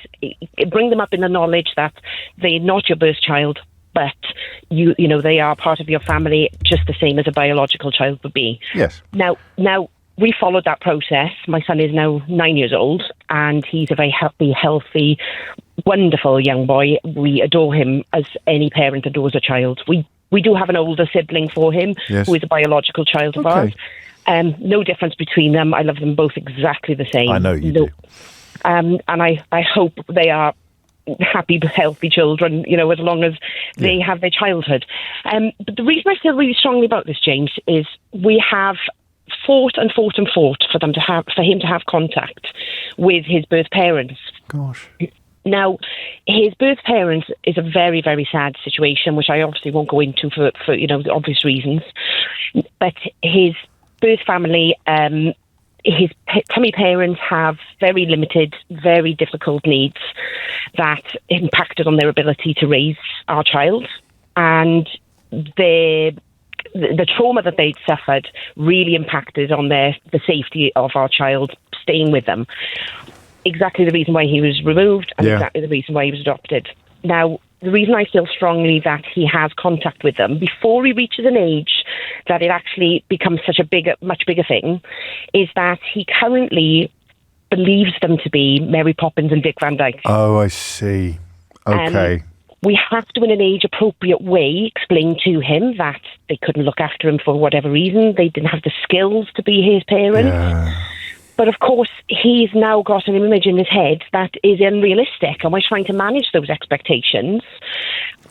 And even our social worker that we had that has maintained contact with us throughout, he's said himself, 5 minutes in their company, and he'd understand within seconds why he was adopted. Oh, Lord. I know he would, but I mean, on the other hand, it might not do him any favours. The mythology he's got in his mind and I'm going to choose my words very carefully, but you know I'm adopted, so I do have some sort of defence against insensitivity here. But it didn't have to end up like that, did it? I mean, it could have had a different image of what his biological parents were like, and exposing him, and I use that word advisedly, to the reality could be traumatic, couldn't it? It could now, James. Yes. That's the issue. I mean, we've gone so far down the line that I think that is going to be a problem that we encounter. And, of course, we live in an age of social media, whereas if we don't handle this properly, it's going to be much more traumatic than it otherwise needed to have been. I don't think his tummy parents would have had a lot of involvement in his life. No, of course. But I think that small amount of involvement and the chaotic situation that they and many other birth parents have in their own lives leads them into a position where they probably wouldn't have a lot of, and play a large role in their child's life. But I never saw it as a threat to my love for my child or his love for me. No, well, I know you don't, but this idealised alternative is a bit threatening, isn't it? Or possibly we want a better word, challenging. The idealised, non-existent alternative is challenging to your relationship with your boy. I think only if you believe that. But he does. And this is the problem, because we're too far down the line in my view. I feel like, it's like Solomon. You need Solomon, don't you, to make this judgment? Well, I think you do. It's clear to you. It's not clear to me. I completely understand where you're coming from. But if we were to absolutely prioritise the boy's welfare, is there not an argument that keeping the myth alive would do him less harm than destroying it? I mean, we could talk about Santa Claus or the Tooth Fairy, couldn't we? Yeah, we could. We could. Careful, though, because there are children listening. We exactly. We have to be very careful. But we build up images for children in a fairy tale world that aren't realistic. But when it comes to the reality of a family and a lifestyle that you would have otherwise have had, as opposed to what you actually do have, and the love and the there's a family that we hopefully have provided for him. Well, you have. What do the social work? I mean, you still have a relationship with the social worker, presumably. Yeah. That's the way it works these days, which is different from when I was young. What do they think? They agree with us. They do agree with you. They also said that they believed that this would have been an ideal case for ongoing contact. For this legislation. Or not even legislation, for this change in policy. Yeah, and I mean, this is happening in Northern Ireland quite a lot. Open adoptions is the norm in Northern Ireland now, and I think that's starting to sweep across England and Wales particularly, But I feel very passionately, James, it's not right in all situations. It's not a blanket approach by any stretch. But I do think it would be helpful in our circumstances, and I'm sure other parents would and adopted children would relate to the same story.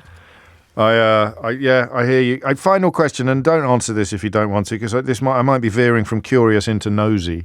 But how big a part of him is this mythology, this Mary Poppins mythology? How important to him is it?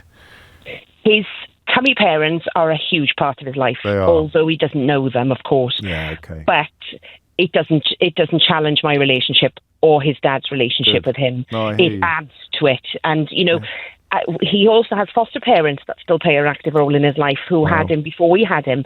And I think it takes a village, James, to raise children. It's not a competition, and he loves me as his mum. And he loves his dad as his dad, and nothing will ever change that. No, well, you're preaching to the choir on that one, Joanna. And as with all the best parents, whether they are adoptive parents or tummy parents, you can tell the people who are putting the care and the concern into the relationship and the people who perhaps are not. But you're right about the village. I said that message earlier was one of the saddest things I'd ever read, didn't I? About wishing that I was adopted and that my real parents would come and take me and my brothers away. I think Andy might just have gone one better. This is... If I ring you, James, we'll be talking till next week. My wife and I gave up work to care for 3 kids, and it's one of the worst mistakes that we've ever made. We're going to Florida next week, and we're dreading it already. We've had them for 4 years, and it's got no better. They call us all the names under the sun. We get called abusers, and we're seriously thinking of giving them up. Their mother lays in bed all day and lets everyone around her take and pick up the kids from school and do all the care. That's how we have them. And the worst part of it all is they are our grandchildren. And I'm crying as I write this. May, I wish I could give you a hug. I really do. And you know, and I know, they're better with you in their lives than not, given what the alternatives would be. But yeah, I guess it's not relevant to adoption in the context of the conversation that we're having, but it's relative to the multiplicity of family relationships and the power of bonds, whether biological or otherwise. Mate, I just wish you well, and I hope things get better. I really do. Amelia Cox is here with your headlines. James O'Brien on LBC. 12:33 is the time. I'll get through as many calls as I want, but this is very much one of those topics where people, as I think we've already demonstrated, are sending me extraordinary stories via text as well. So I do want to get some of those on the board with your permission. I think I'll start with this one, which comes with and always remember, if you can, to stick these at the very top of the message. Otherwise, sometimes I get to the end and the last thing I read is please don't say my name, by which point I already have. So this is very much anonymised for reasons that will soon become clear. When we adopted, the adoption service insisted that we sustained birth family contract, and we signed a contract agreeing to it. This was over 15 years ago. They were wrong. First, the birth grandfather was investigated following statements from our children about his cruelty and vindictiveness. Secondly, the birth parents didn't even turn up to their last pre-adoption contact with the children. They were addicts and in and out of prison. We stopped the letterbox contact when the birth parents started posting materials on social media to try to find out where we lived. We entered into this as inexperienced adopters. Most adopters are not experts, believing that we were receiving the best possible advice from the service. We and our children were let down by the experts repeatedly. And on a similar theme, and this is why I said it's nuanced and it's hard to know what's right and what's wrong. I've lost that one now as well. I get quite confused when I'm trying to keep like 5 or 6 different texts up and running at the same time. Let me try and find that one shortly. But let's get back to the phones as well. Susie has rung from Redbridge. Susie, what made you pick up the phone?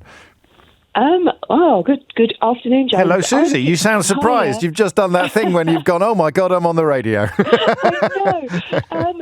So I'm an adoptee. I'm 56, and I've recently found my birth family. Right. Unexpectedly. Okay. And I always convinced myself that I didn't need to know, that it was fine. Partly my relationship with my adopted mum was not good. And she told me for most of my life that I wouldn't be wanted, that I'd be dropped by people, that no one would want me. Susie. My dad was fabulous. Right. He was my saviour, but he died quite young, unfortunately. Okay. And so when you've probably experienced this, when you say to people, I'm an adoptee, they say, oh, would you ever look for your birth family? Yes, of course. And you get the question, and I would always say, no, probably not. Or, if the time's right, I'm not massively bothered. And as you get older, especially as a woman, you start to think, maybe I should find out about health issues and hereditary bits and bobs. And I eventually felt in a safe enough space to do an ancestry DNA test that was bought as a gift. I was able to find... It was risky. It was very risky. I was able to find out my my birth mum's name in my 20s because the law changed very slightly.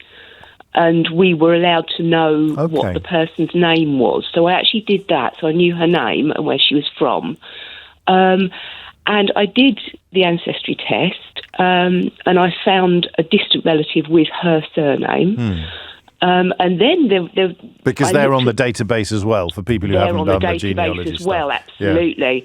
Yeah. And then I had kind of access for a week or so to all the records and stuff, and I actually found a notification of her marriage. And the surname of the chap she was marrying was appearing on my other parent matches. Okay. And I suddenly went, oh, my goodness, I think my parents married each other. They got together? They got together. And I had a second cousin who was a very close match. And I actually found her on social media. And I sent her a message and said, I'm sorry to bother you. I'm an adoptee, never spoken to anyone. I promise I'm not a maniac or anything. Yeah, you have to stress that quite early on in the message. I really promise I'm not mad. Don't get many messages like this one, Susie. And bless her heart, she's my second cousin. She messaged me back. Yeah. And she said, I don't know how much help I can be, but, I'll try. Yeah. And I said, do you know, X and X in your family? And she then said, please, could you give me your telephone number to give to my cousin, which I did. And by that evening, a chap phoned me up and said, are you sitting down? I'm your brother. And he's my full brother, and I have a full sister. Good grief. And I got to meet my birth mum for the last 6 weeks of her life because she's very poorly. Just in time, then. And we made lots of memories. And it was an absolute fairy tale. So I'm so glad for you. I'm coming at it from the other side. Well, and I'm so glad you're here to do so. Oh my goodness! But it's I never felt I fitted with my adopted family. Yeah.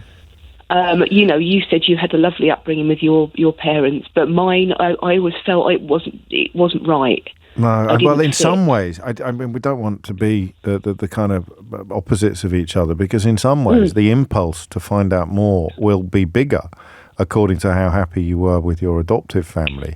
But of course, you recognise in every syllable you've said how lucky you were with what you found. Oh, I mean, to be unhappy with your adoptive family and to think like Joanna in Barry's Boy might one day, that this idealised biological parents are on the horizon, and then to discover that they're I mean, forgive my language, but even worse than the adoptive parents. Imagine the damage that could do. Of course, that was absolute. And when I was kind of doing it, that was part of the reason that held me back.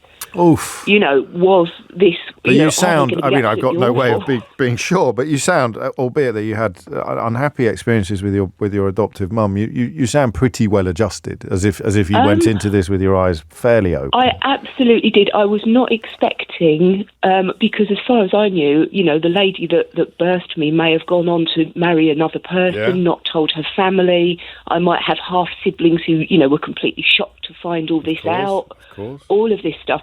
As it was, my brother had actually been told by our dad. Oh. And he knew, and he told my sister, we think, because she can't, they both knew. Right. And he'd known since he was 16. Gosh. And there was actually a point which I'd love to share, which still makes me shed a tear. We went to meet my mum, and for the first time, tiny little village, and the whole of the little church graveyard has got relatives in it. Oh, gosh. And we actually went to Dad's grave for the first time. Yeah. And when we got there, my brother put his arm around me and he said, "Look, Dad, I found her." I know. And I really did, honestly, James, I did not expect this level of fairy tale. No, I'm so glad that's what you found. Oh my God, because and people say this and they go, "Oh, you be careful," or yes, it could be awful, or but it couldn't have gone better. Yeah, absolutely, and I know I'm one in 1,000 for that. But for me, it's been absolutely incredible, and I feel I fit in the world for the first time now. Oh, Susie. And really your mum was wrong. So, your adoptive mum was wrong in that people, when they've scooped you up and held you close, and they've not dropped you at all.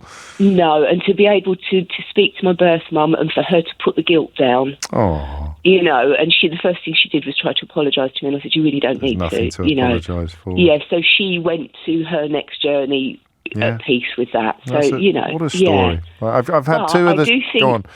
I do think that it's not one size fits all. I think it does really need to be looked into, because there are some people out there that are very damaging for kids on both sides.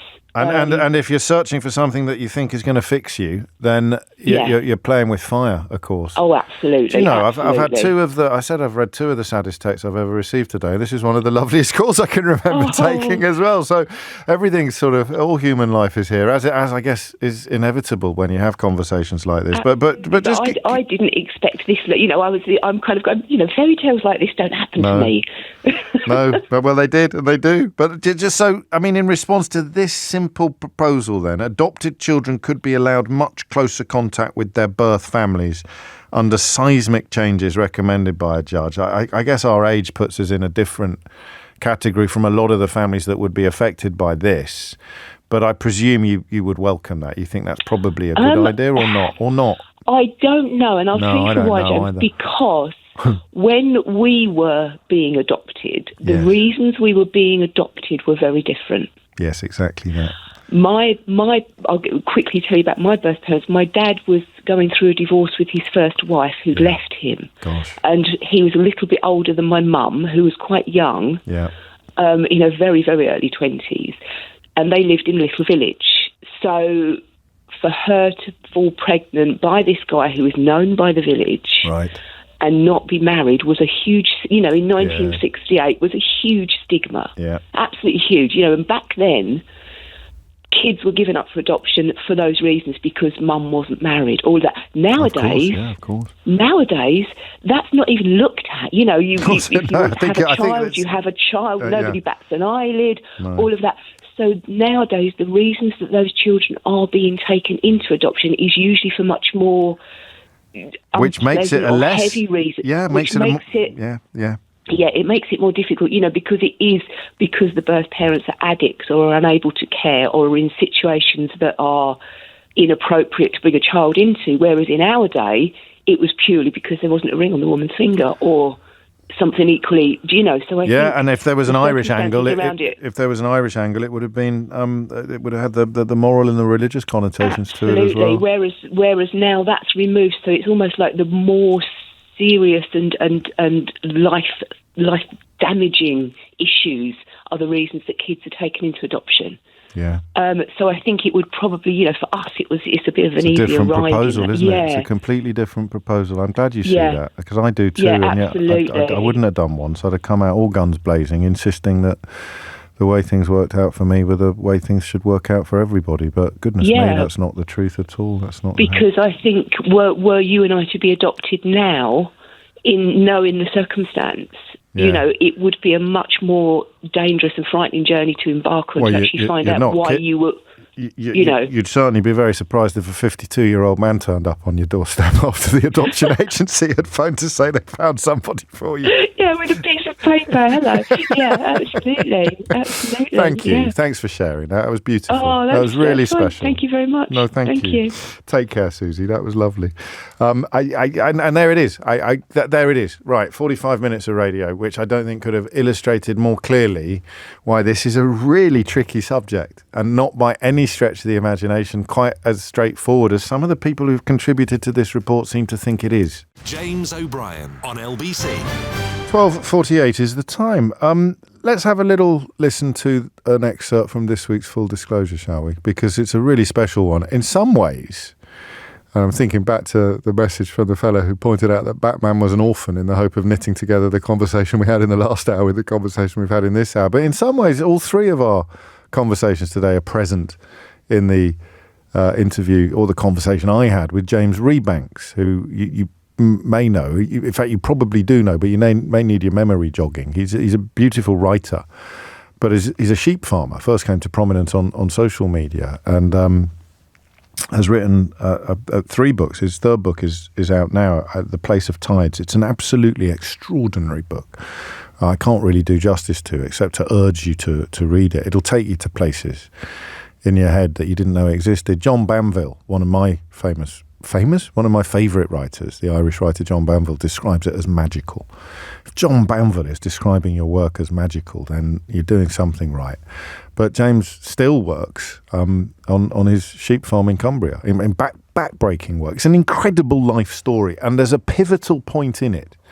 So his grandparents, particularly his grandma, would berate him if she found him reading. Another story this week that we didn't get around to doing about boys not reading books anymore. But his grandma would berate, and yet he always had this sense of an inner life. Did nothing at school, left school, went to work at the farm, 15, 16 years old, but got back into books because there was only one telly in the house and his dad was in charge of what they watched. And he knew that he had this kind of intellect, this inner life, but he had nothing to do with it. And then he met his future wife, which I think is roughly where we are in the story when we get to this clip. I remember working on the farm when I was 16, 17, 18 and being highly irritated by, I'm not anymore, but then irritated by students. Yeah. Like, you think you're better than, like, it was that sort of, you know, it's maybe a silly movie, but it's sort of Good Will Hunting. I knew you were going to say Good Will Hunting. That scene in the bar when he comes up to the... Yeah. I knew you were going to say that. That did resonate. I mean, that film's got all sorts of problems, but it did resonate with me when I'm young because it was true on one level about what working class lads who do physical labour think about students and the different life courses they take and a low-level hatred that sometimes exists between them. And I felt that. I knocked about with a bunch of lads that were carpenters and postmen and builders and sparkies and things like that, and most of my associations with being clever were these kids that came back at the weekend to look down their noses at us or went out with the girls we wanted to go out with or whatever it was. And so when I change my life and I get an education, I'm a little bit worried about, like, am I becoming one of them? Have I just left my tribe? Is everyone going to still like me? Or am I like, do I have to go and play with those kids at the other side of the bar now? Because I don't want to on one level. This is one of those seminal moments then when you meet your future wife, Helen, who you could show this side of yourself to. You're about 21 when this happened. So I was beginning to get bored of being a sort of clown anyway in pubs and things. And then she just came along and had zero tolerance for it. She was just like, you're smart, why are you pretending to be dumb? You read books, why are you not telling anybody you read books? You're quite well educated in this weird self-help kind of way. Why are you not at school?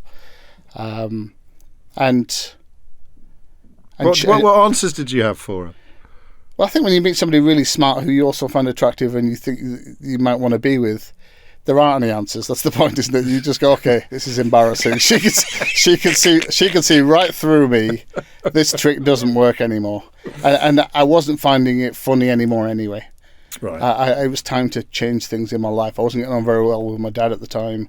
The farm was failing economically at the time, and I didn't really have an answer to her criticisms because they were right. Correct. I was like, okay, I better go back to school at night. I better do some other stuff. That is just a tiny fraction of James Rebanks' truly extraordinary life. Sheep farmer and author is not a job description, I think. I wonder if there are there two people in the world with the job description, sheep farmer and author. His first book, The Shepherd's Life, was extraordinary. English Pastoral. His second book, and The Place of Tides is the new book. Also in between, somewhere between those books, was The Illustrated Herdwick Shepherd. It's just a thing of absolute beauty, and it ties in with what that caller, a texter from Manchester, was saying about the importance of communing with nature.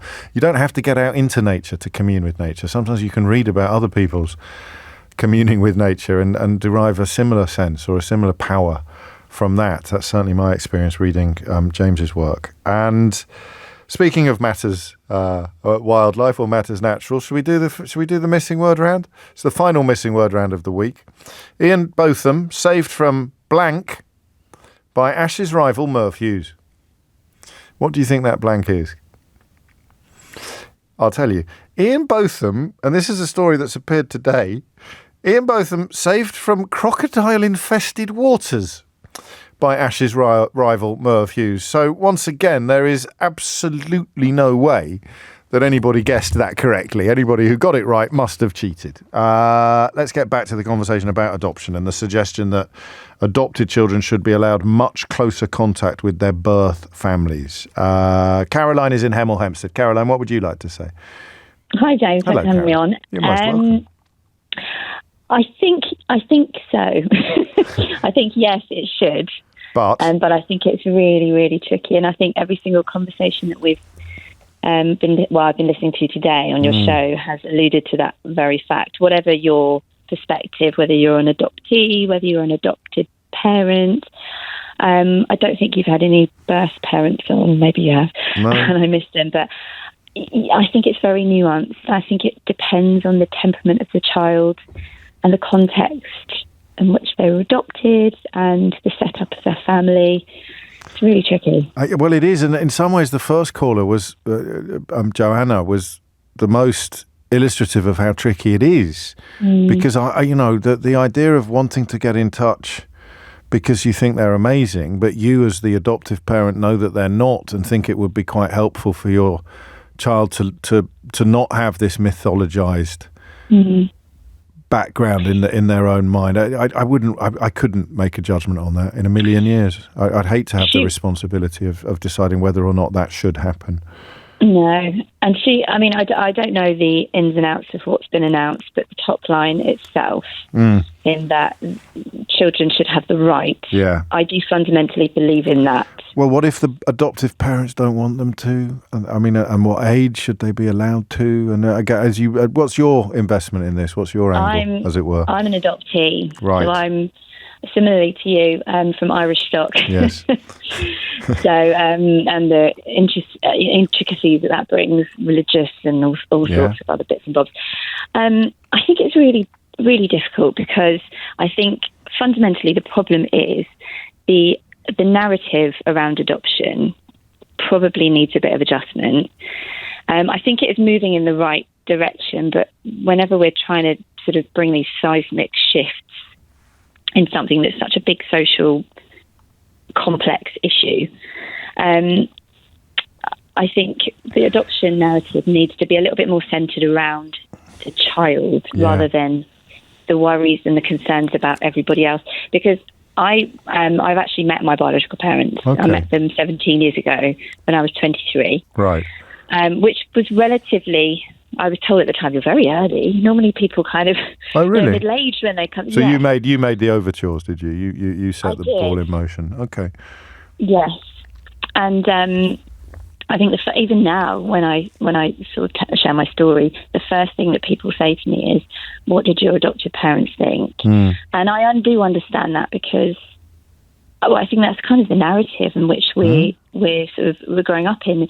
And I think adoptees are told to be, you're very lucky, you should be grateful. And actually we should really kind of question that, because fundamentally what we're being, grateful for is being separated from the person, even if they're a real evil baddie. A baby still wants to know its mother. I've recently just had a baby, and it brings up all sorts of things as a mother. You think the urge, so the knowledge, difficult the thirst for knowledge. I'm only talking over you because we're short of time. Did you retain contact? Did you develop a relationship with them? Yes. And that's been a good thing in your life. It has, but not without challenge emotionally. Okay. Yeah. And I call it like a whack-a-mole. Those kind of things at the arcade at the seaside when you're trying to whack them.